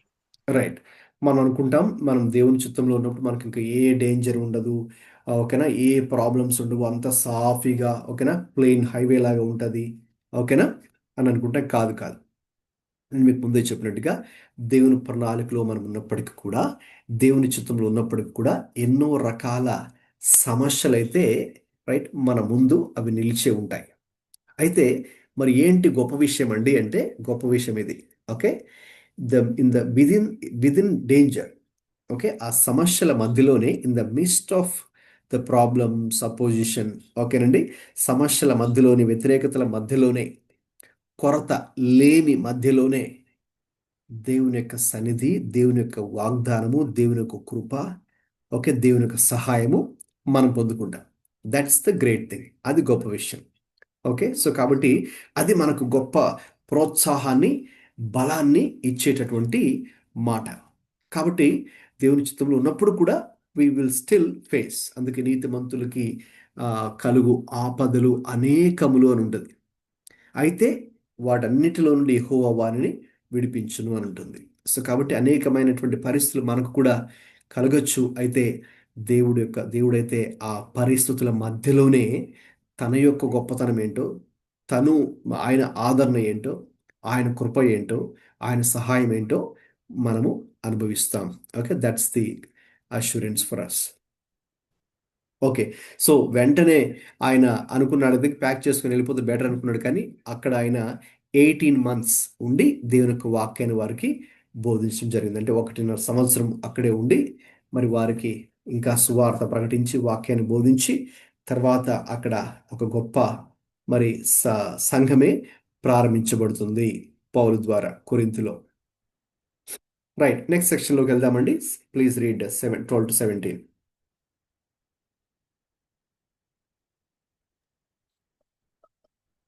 గల్లియోను అకయకు అధిపతిగా ఉన్నప్పుడు యూదులు ఏకీభవించి పౌలు మీదకి లేచి న్యాయపీఠం ఎదుటకు అతన్ని తీసుకుని వచ్చి, వీడి ధర్మశాస్త్రమునకు వ్యతిరేక్తముగా దేవుని ఆరాధించుటకు జనులను ప్రేరేపించుచున్నాడని చెప్పిరి.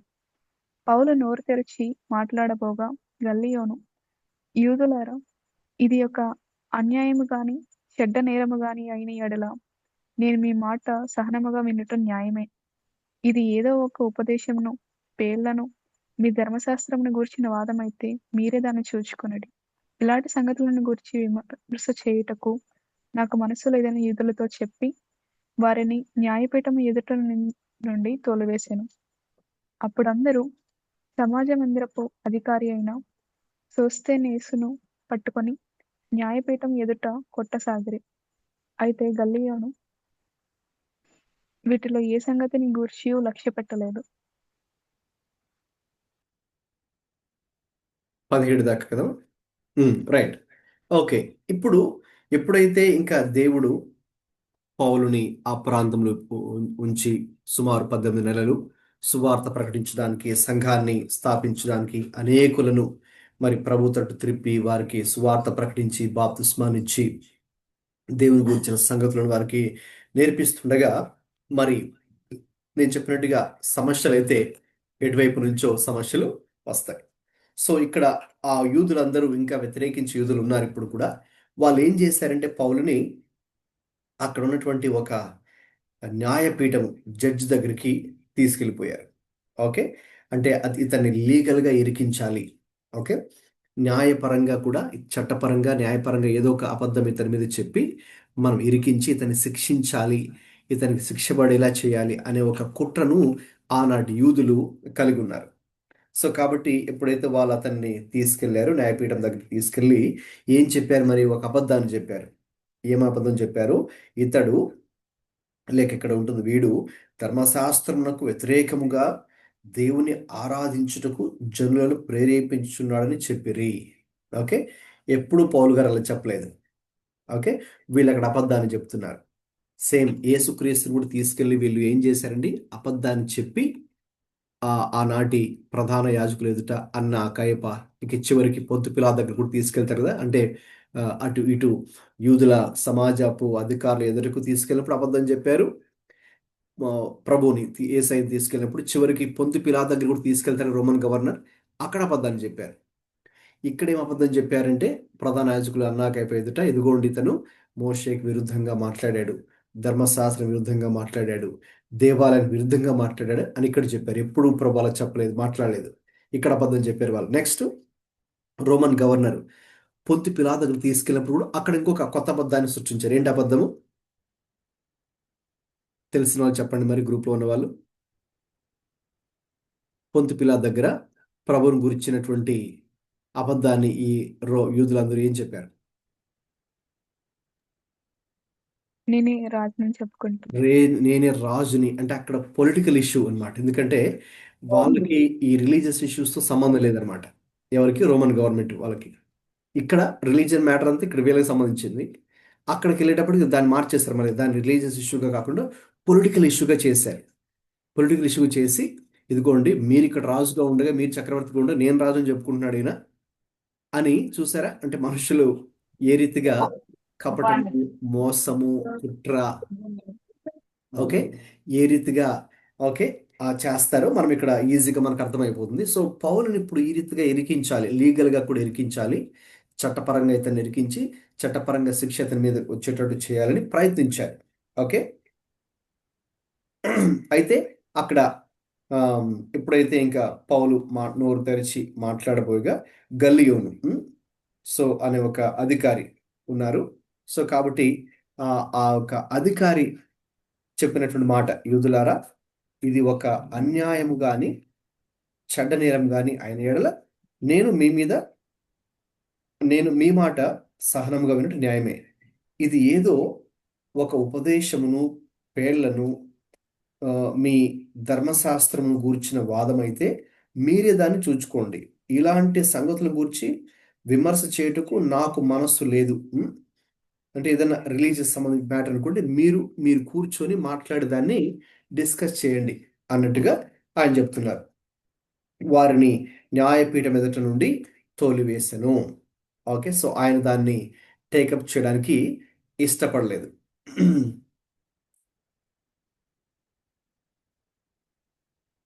అయితే గల్లియోను వీటిలో ఏ సంగతి గురించి లక్ష్య పెట్టలేదు. ఓకే, సో అక్కడ ఈయన ఒక రోమన్ అఫీషియల్ అనమాట యాక్చువల్గా. ఓకే, సో కాబట్టి ఈ యొక్క పేగన్ రోమన్ అఫీషియల్ ద్వారా కూడా దేవుడు ఏ రీతిగా ఇప్పుడు పౌలు పక్షంగా ఉండి సహాయం చేస్తున్నాడో ఇక్కడ మనకు అర్థమవుతుంది. యాక్చువల్గా వీళ్ళందరూ అబద్ధాలు చెప్పి అతను అక్కడ తీసుకెళ్ళి అతను నిరికించాలని ట్రై చేశారు. అయితే ఆయన దాన్ని ఆయనకు కూడా మ్యాటర్ అర్థమైపోయింది. ఓకే, వీళ్ళంతా ఏదో క్రియేట్ చేయాలని చూస్తున్నారు. ఓకే, అని అర్థమైంది. కాబట్టి ఆయన ఈ కేసుని టేకప్ చేయలేదు. సో ఇక్కడ ఒక విధంగా చెప్పాలంటే దేవుడు పౌలు తరఫున పౌలు పక్షంగా దేవుడు ఉండి ఆ యొక్క గల్లియోను కూడా దేవుడు ఉపయోగించుకున్నాడు ఇక్కడ. ఓకే, సో ఇక్కడ దేవుడు ఇతనికి ఏది అనుగ్రహించాడు నేను చెప్పాను కదా, ఈ అధ్యాయం అంతట్లో కూడా గాడ్స్ ప్రజెన్స్ తోడుగా ఉందని. ఇప్పుడు ఇక్కడ గాడ్స్ ప్రజెన్స్ ఎలా తోడుగా ఉందంటే త్రూ హెడ్డింగ్ ఏంటి ఇక్కడ పైన చదవండి heading. God's presence through legal protection. Yes, so దేవుని యొక్క సన్నిధి పౌలుకి ఇక్కడ తోడుగా, ఇక్కడ గలియోను దగ్గర తీసుకెళ్ళి ఎలా తోడుగా ఉందంటే through legal protection.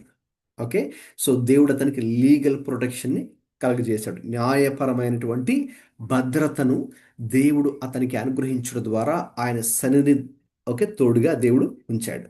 Okay, so what is the lesson we can learn ఈ సెక్షన్లో? చదవండి లాస్ట్ 2 లైన్స్.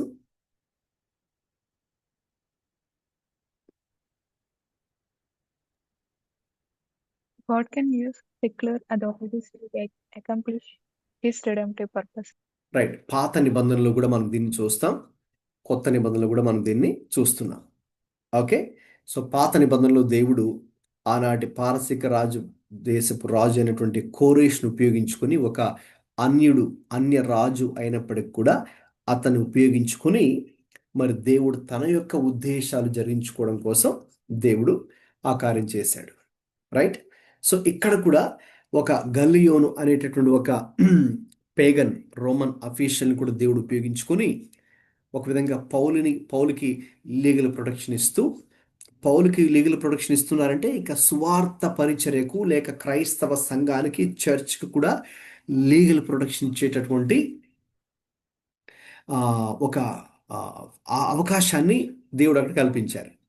ఓకే, సో ఈ రోజుల్లో కూడా మనకు దేవుడు మన యొక్క జ్యుడిషియరీని ఉపయోగించుకొని, అంటే కోర్టులు ఉన్నాయి కదండి, న్యాయస్థానాలు ఉపయోగించుకొని, అందుకే న్యాయస్థానాలు కూడా ఏం చెప్పాయంటే ఇదిగో ఎవరైనా సరే అనవసరంగా క్రైస్తవుల మీద గనక దాడి చేస్తే ఇదిగో వాళ్ళకి ఈ శిక్ష ఉంటుంది.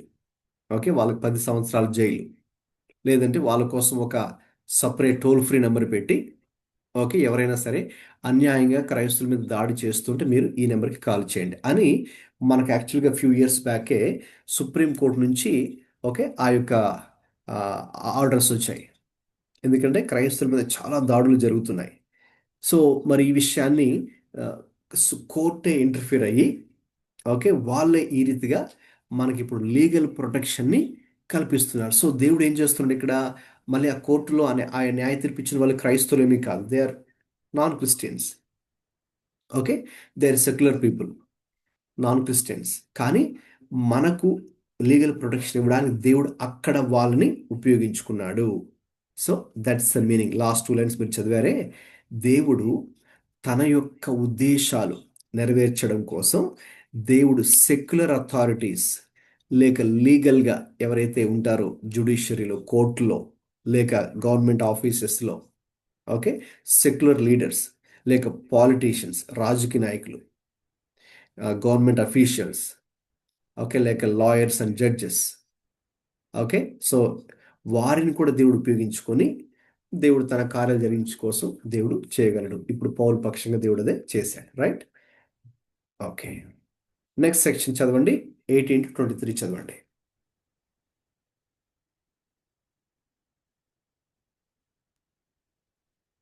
పౌలు ఇంకను బహుదినములు అక్కడ ఉండిన తరువాత సహోదరుల యొద్ద సెలవు పుచ్చుకొని తనకు మొక్కుబడి ఉన్నందున కెంక్రేయలో తల వెంట్రుకలు కత్తిరించుకొని ఓడ ఎక్కి సిరియాకు బయలుదేరెను. ప్రిస్కిల్ల అకుల అనువారు అతనితో కూడా ఉండిరి. వారు ఎఫెసునకు వచ్చినప్పుడు అతడు వారిని అక్కడ విడిచిపెట్టి తాను మాత్రము సమాజ మందిరంలో ప్రవేశించి యూదులతో తత్కరించుచుండెను. వారింకను కొంతకాలం ఉంటుమని అతను వేడుకొనగా అతడు ఒప్పక, దేవుని చిత్తమైతే మీ యొద్దకు తిరిగి వత్తునని చెప్పి వారి యొద్ద సెలవు పుచ్చుకొని ఓడ ఎక్కి ఎఫెసు నుండి బయలుదేరెను. తరువాత కైసరయ రేవున దిగి యెరూషలేమునకు వెళ్ళి సంఘపు వారిని కుశలమడిగి అంతియోకియకు వచ్చెను. అక్కడ కొంతకాలం ఉండిన తరువాత బయలుదేరి వరుసగా గలతీయ ప్రాంతమందును ఫ్రుగియ యందును సంచరించుచు శిష్యులందరినీ స్థిరపరిచెను. రైట్. సో ఈ సెక్షన్లో మనం చూసేది ఏంటంటే పౌలు ఏ రీతిగా మరి కొంతకాలం అక్కడ ఆయన ఉండి మరి ఏ రీతిగా ఆయన సేవ చేశారు, ఏ రీతిగా మరి ఆయన ముఖ్యంగా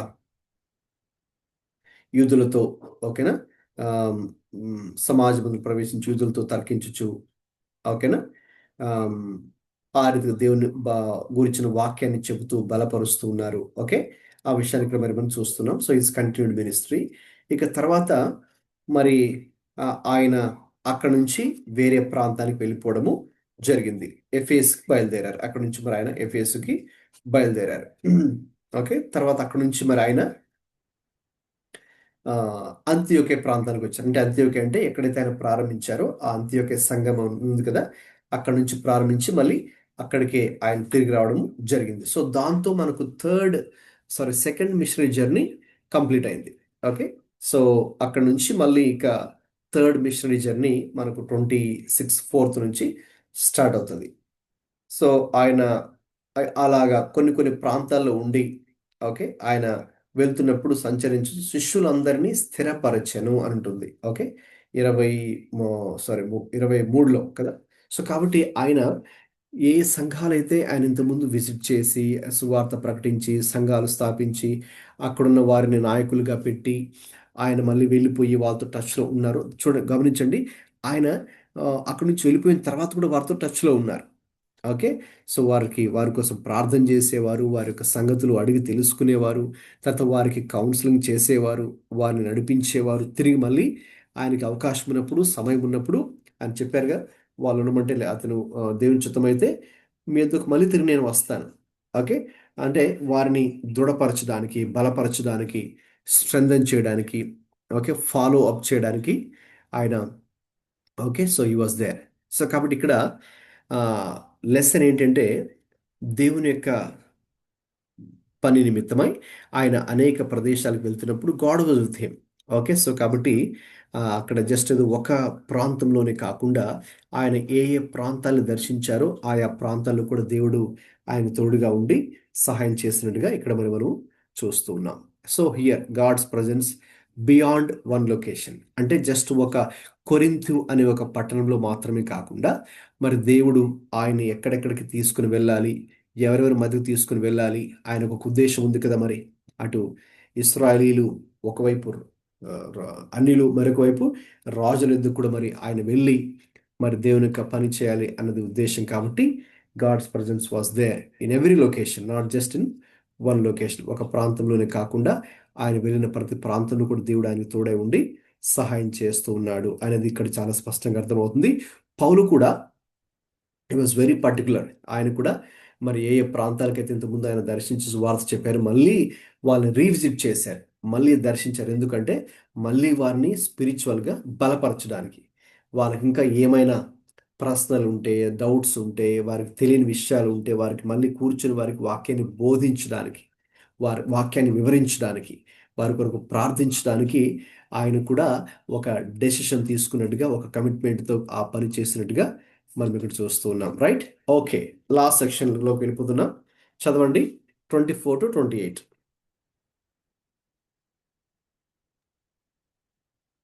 అలెస్క్రిందియ వాడైన అపోల్లో అను ఒక యూదుడు ఎఫెసునకు వచ్చెను. అతడు విద్యాంసుడును లేఖనముల యందు ప్రావీణ్యుడునై ఉండెను.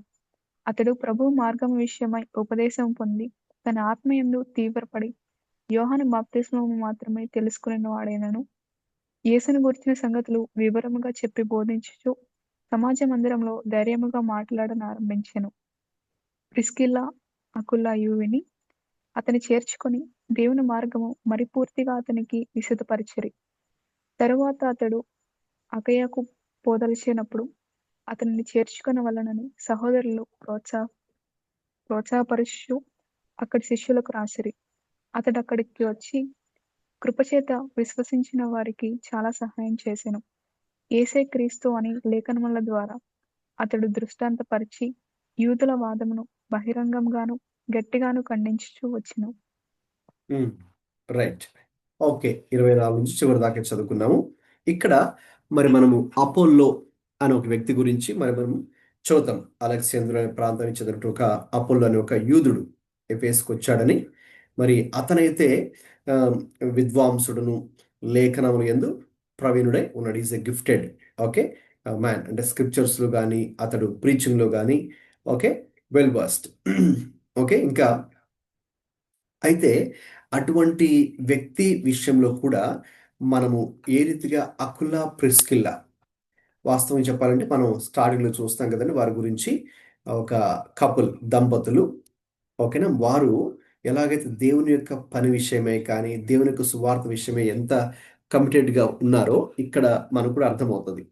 సో ఈ ప్రిస్కిల్లా అకులా అనే వారు అతన్ని కూడా తర్వాత చేర్చుకున్నారు, వారి దగ్గర చేర్చుకొని దేవుని మార్గము మరి పూర్తిగా అతనికి విశదపరిచారు. సో ఆయన యూదుడుగా ఉండి దేవునిలోకి వచ్చారు కాబట్టి ఇంకా దేవుడు అంటే క్రీస్తు గురించి కానీ, క్రీస్తు ఎలా కార్యాలు చేయగలడు కానీ, ఇక సువార్తకు సంబంధించిన విషయాలు కానీ వీరు కూడా ఆయనకు మరి ముఖ్యంగా తెలియపరచడము జరిగింది. ఇంకా తర్వాత ఓకే వాళ్ళందరూ కూడా దేవుని కృప గురించి ఓకే వారు ఆ, సేవ చేసినట్టుగా మనం చూస్తున్నాం. ఓకే, ఇక ఏసే క్రీస్తు అనే లేఖనం ద్వారా అతడు దృష్టాంతపరిచి యూదుల వాదం బహిరంగంగాను గట్టిగాను ఖండించుచు వచ్చాడు. సో కాబట్టి ఏ రీతిగా అయితే పౌలు మరి పరిచయం చేశారు యూదుల మధ్య, ఇక తర్వాత అపోల్లో కూడా ఆ రీతిగానే మరి యూదులను కలుసుకుని వారికి సువార్త ప్రకటించడము జరుగుతుంది. ఓకే, సో ఇక్కడ how God's presence in strengthening others. ముఖ్యంగా ఈ అకుల ప్రిస్కిల్లా వారి జీవితాన్ని కనుక తీసుకుంటే దేవుడు వారికి ఒక గిఫ్ట్ ఇచ్చాడని చెప్పొచ్చు, లేక దేవుడు వాళ్ళకి ఒక టాలెంట్, ఒక స్కిల్ దేవుడు ఇచ్చాడు. ఓకేనా, ఇతరుల్ని బలపరిచేటటువంటి ఒక పరిచయం దేవుడు వారికి ఇచ్చారు. సో కాబట్టి వాక్యము తెలిసినటువంటి అటు విద్వాంసుడు, లేఖనముల యందు ప్రవీణుడై ఉన్నటువంటి ఆ యొక్క అపోల్లో అనే వ్యక్తిని కూడా వారు ఆహ్వానించి దేవుని మార్గమును మరి పూర్తిగా ఆయనకు విశదపరచరి. ఓకేనా, సో కాబట్టి ఇప్పుడు వీళ్ళు అక్కడ ఏం చేస్తున్నారు, అకుల ప్రిస్కిల ఏం చేస్తున్నారు, ఈ లాస్ట్ 2 లైన్స్ ఉంది కదా, చదవండి, దాంతో మనం ముగించుకుందాం. God presence multiplies when mature believers invest in others. Right. So దేవుడు ఏదైతే మనకు నేర్పించాడో అది కూడా ఇతరులకు మనము నేర్పించాలి. ఓకే, ఇప్పుడు నేనెందుకు ఈ ఆన్లైన్ బైబిల్ స్టడీస్ చేస్తున్నానంటే దేవుడు నాలో ఏదైతే ఇన్వెస్ట్ చేశాడో ఇప్పుడు దాన్ని మీ అందరిలో ఇప్పుడు నేను ఇన్వెస్ట్ చేస్తూ ఉన్నాను అనమాట. ఓకే ఓకే దాన్ని నేను చేయాలి, అలాగే మీరు కూడా అలాగే చేయాలి. ప్రభు ఇచ్చిన ఆజ్ఞ అదే కదా మరి. మత్తయి సువార్త 28 చివరి 2 వచనాల్లో మీరు సర్వలోకములకు వెళ్ళి సర్వ సృష్టికి సువార్తను ప్రకటించండి అని దేవుడు ఆజ్ఞ ఇచ్చాడు. గొప్ప ఆజ్ఞ, గ్రేట్ కమిషన్. అలాగే నా వలన వినిన సంగతులు మీరు కూడా ఇతరులకి తెలియచేయాలి, ఇతరులకు నేర్పించాలి. ఇప్పుడు ఇక్కడ అకులా ప్రిస్కిల్లా అనే దంపతులు వాళ్ళు పని చేసుకుంటూ వాళ్ళ ప్రొఫెషన్లో ఉంటూ డేరాలు కొడుతూ అమ్ముతూ కూడా వాళ్ళు ఏం చేశారు, దేవుని మీద, దేవుని స్వార్థ మీద, దేవుని రాజ్యం మీద వారు మనసు పెట్టి they are investing okay in others lives. ఇతరుల జీవితాల్లో వాళ్ళు ఇన్వెస్ట్ చేస్తున్నారు అనమాట. అంటే వాళ్ళ యొక్క సమయాన్ని వారు ఇతరుల కోసం ప్రార్థన చేయడం, ఇతరులని కలుసుకోవడం. Okay, and that's what we're suppose to do. మేము కూడా అదే చేస్తున్నాం. ఓకే, సో దేవుడు ఏదైతే మాకు నేర్పించాడో రైట్, సో వాటిని ఇప్పుడు మేము ఇతరుల జీవితాల్లో దానిని ఇన్వెస్ట్ చేస్తూ ఉన్నాం. ఓకే, అందుకే మరి టైం స్పెండ్ చేయడం, ఓకే, వారికి కలుసుకొని చెప్పడం, లేక ప్రార్థన చేయడం. ఓకే, సో ఇదంతా కూడా it takes lot of time, effort కదండి. సో కాబట్టి ఇందులో ఉన్నటువంటి ప్రయాస కష్టం ఇందులో ఉంటుంది.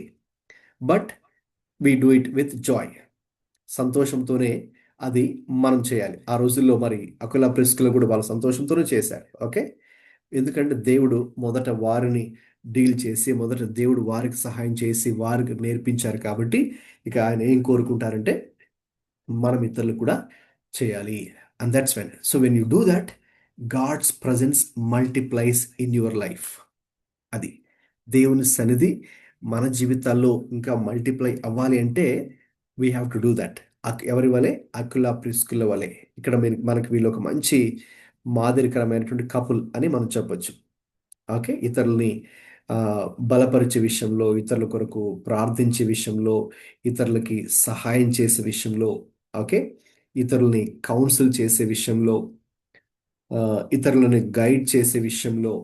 ఓకే, సో కాబట్టి that's what we're suppose to be doing. దేవుడు మనకేది నేర్పించాడు, దేవుడు మనకేది ఇచ్చాడు, దేవుడు మనకి ఏ అవకాశం ఇచ్చాడు, దాన్ని యూటిలైజ్ చేసుకొని సద్వినియోగపరుచుకొని దేవుని యొక్క రాజ్యాన్ని మరి మనము కట్టేవారుగా ఉండాలి. రైట్? ఓకే, ఓకే, ఒకసారి చదవండి మరి. ఈ అధ్యాయంలో మనం నేర్చుకునే ప్రాముఖ్యమైన పాఠాలు త్వరగా చదవండి. అవి 5. Immanuel principle, God with his servants. God's presence అని చెప్పుకున్నాం కదండి ప్రతి సెక్షన్లో కూడా. అంటే దేవుడు మనకు తోడై ఉంటాడు అనేది వెరీ షూర్. మనకు దేవుడు ఎల్లవేళలా పరిస్థితులతో సంబంధం లేకుండా దేవుడు మనకు తోడుగా ఉంటున్నాడు అనేది ఇక్కడ మనం స్పష్టంగా నేర్చుకున్నాం. Next, divine sovereignty. Many people in this మరి సిటీ. దేవుడు పౌలుతో చెప్పినట్టుగా ఈ బహు జన సమూహం నాకు ఈ పట్టణంలో, ఈ సిటీలో ఉన్నారు. ఓకే, సో కాబట్టి మనం దృష్టి పెట్టాల్సింది దేవుని యొక్క సార్వభౌమాధికారం మీద. సో కాబట్టి మన పరిస్థితుల మీద కాదు. So God has a different plan, God has a great plan. Okay, because God is sovereign, God can do anything అనే ఒక విషయాన్ని మనం ఇక్కడ నేర్చుకుంటూ ఉన్నాం. Next, mission through weakness. Here does not పౌలులోకి డిస్క్వాలిఫై. భయం ప్రవేశించింది. ఓకే, పౌలు భయపడ్డాడు, డిస్కరేజ్ అయ్యాడు. He wants to give up, ఇంకా గివ్ అప్ చేద్దాం, ఇంకా వదిలేద్దాం, వెళ్ళిపోదాం అన్నట్టుగా ఆ టైప్లో ఉన్నప్పుడు కూడా, but still no, though he's week, he has got his weaknesses, but still the mission continues through God's help. Right? మనం కూడా బలహీనులు కావచ్చు, మనలో బలహీనతలు ఉండొచ్చు, మనకు కూడా డిస్కరేజ్మెంట్ కలిగించే పరిస్థితులు మనము కూడా ఫేస్ చేస్తూ ఉండొచ్చు, మనకు కూడా అపోజిషన్ కలిగించే పరిస్థితి మనం ఫేస్ చేస్తుండొచ్చు. But still God's mission continues through our, okay, limitations whatever we have. Okay, next అండి, 4th one. Partnership in ministry. Right. దేవుడు ఎలాగైతే పౌలుకి అకుల ప్రిస్కిల్లా, లేకపోతే అపోలో కూడా అకుల ప్రిస్కిల్లా వారు కలిసి, ఓకేనా, ఏక మనసుతో కలిసి పనిచేశారు. సో దేవుడు మనకు కూడా అలాంటి కొంతమందిని దేవుడు మన జీవితంలోకి తీసుకుని వస్తారు. సో కాబట్టి అప్పుడు మనం వీఆర్ నాట్ అలోన్, ఒంటరి వారుగా మనం ఉండంగానే మనకు తోడుగా కొంతమంది, ఓకేనా, పార్ట్నర్షిప్ లేకపోతే కోఆపరేట్ చేసేవారు, సహాయాన్ని, సహకారాలు అందించే వారిని, ఒక లైక్ మైండెడ్ పీపుల్ని, లైక్ విజన్ కలిగిన ప్రజలని, కొంతమందిని దేవుడు మన జీవితంలోకి తీసుకొస్తారు. God connects us to some people like that, and so that we can do God's ministry ఇంకా ఎఫెక్టివ్గా, ఇంకా ఫ్రూట్ఫుల్గా మరి మనం చేయడానికి కూడా దేవుడు మనకు అవకాశాలు ఇస్తారు. ఇంకా next, last one. Word centre growth. Okay, so ఇక్కడ చూడండి, పౌలు కానీ అపోల్లో కానీ వారు దేవుని యొక్క వాక్యాన్ని మీద దృష్టి పెట్టారు, ద వర్డ్ ఆఫ్ గాడ్. అందుకే మనకు the word of God is the most prime thing, important thing. Okay, so దాన్నే ప్రజలకు వారు వివరించారు, విశదీకరించారు. సో ఎందుకంటే అది తెలిసినప్పుడే మన జీవితాలు కట్టబడతాయి, అది తెలియనప్పుడే మనము తప్పిదంలోకి మనం వెళ్తాం. ఓకే, సో కాబట్టి అది మనం దృష్టిలో ఉంచుకొని we need to ask the Lord to guide us every day. Okay, ప్రభు మనల్ని అలాగున నడిపించాలని మరి ప్రార్థన చేద్దాం. దేవుని సన్నిధి ఏ రీతిగా మరి పౌలుకి అన్ని పరిస్థితుల్లో ఉన్నదో మరి ఆయన మనతో కూడా ఉంటూ అలాగా నడిపించాలని మనం కూడా ప్రార్థన చేద్దాం. మంచిది, సమయం కూడా అయింది. ప్రార్థన చేసి మరి నేను ముగిస్తాను. ముగింపు ప్రార్థన ఆశీర్వాదంతో మరి సెలవు తీసుకుందాం.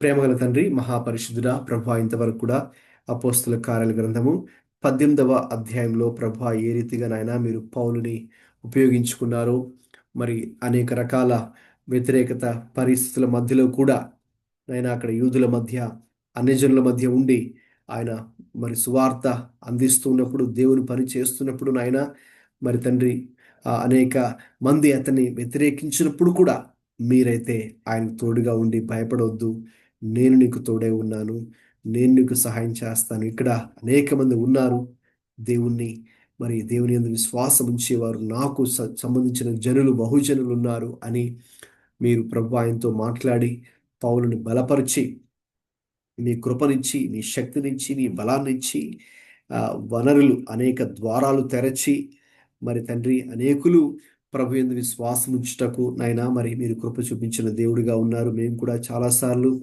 అనేక సందర్భాల్లో ప్రభు మరి తండ్రి నిరుత్సాహానికి గురవుతుండగా మరి భయము, నిరుత్సాహము, ఒంటరితనము, మరి లేమి, ఇతరత్ర సమస్యలు ఉండవచ్చేమో. అయితే ఆ సమస్యల మధ్యలోనే మీ యొక్క సన్నిధి మాకు ప్రత్యక్షపరచబడుతూ ఉన్నది.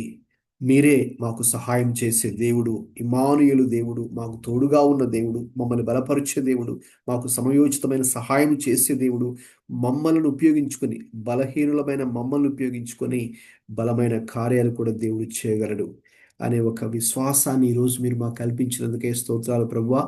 మరి విన్నటువంటి ఈ విషయాలు మేము మర్చిపోకుండా వీటిని ఇంకా ధ్యానం చేసుకుంటూ, మీ వాక్యాన్ని ధ్యానం చేసుకుంటూ ప్రభువా మీలో ముందు కొనసాగే కృప ఏ రీతిగా పౌలుకు మీరు అనుగ్రహించారు నాయన, అలాగున ఈరోజు మీ బైబిల్ స్టడీలో పార్టిసిపేట్ చేసిన ప్రతి ఒక్కరికి కూడా అటువంటి కృపను మాకు, మా కుటుంబాలకు, మరి సంఘాలకు, పరిచర్లకు అనుగ్రహించి నడిపించమని యేసుక్రీస్తు ప్రభు వారి పరిశుద్ధ నామములో ప్రార్థిస్తున్నాము తండ్రి, ఆమేన్. ఇప్పుడు మన తండ్రి అయిన దేవుని ప్రేమయు, ప్రభు అయిన యేసుక్రీస్తు కృపయు, పరిశుద్ధాత్మ దేవుని తోడు సహవాసము మనందరికీ ఇప్పుడు ఎల్లప్పుడూ సదాకాలం తోడై ఉండి నడిపించునుగాక. ఆమేన్, ఆమేన్, ఆమేన్. అందరికీ ప్రైజ్ లార్డ్ అండి. వందనాలు. God bless you all. Praise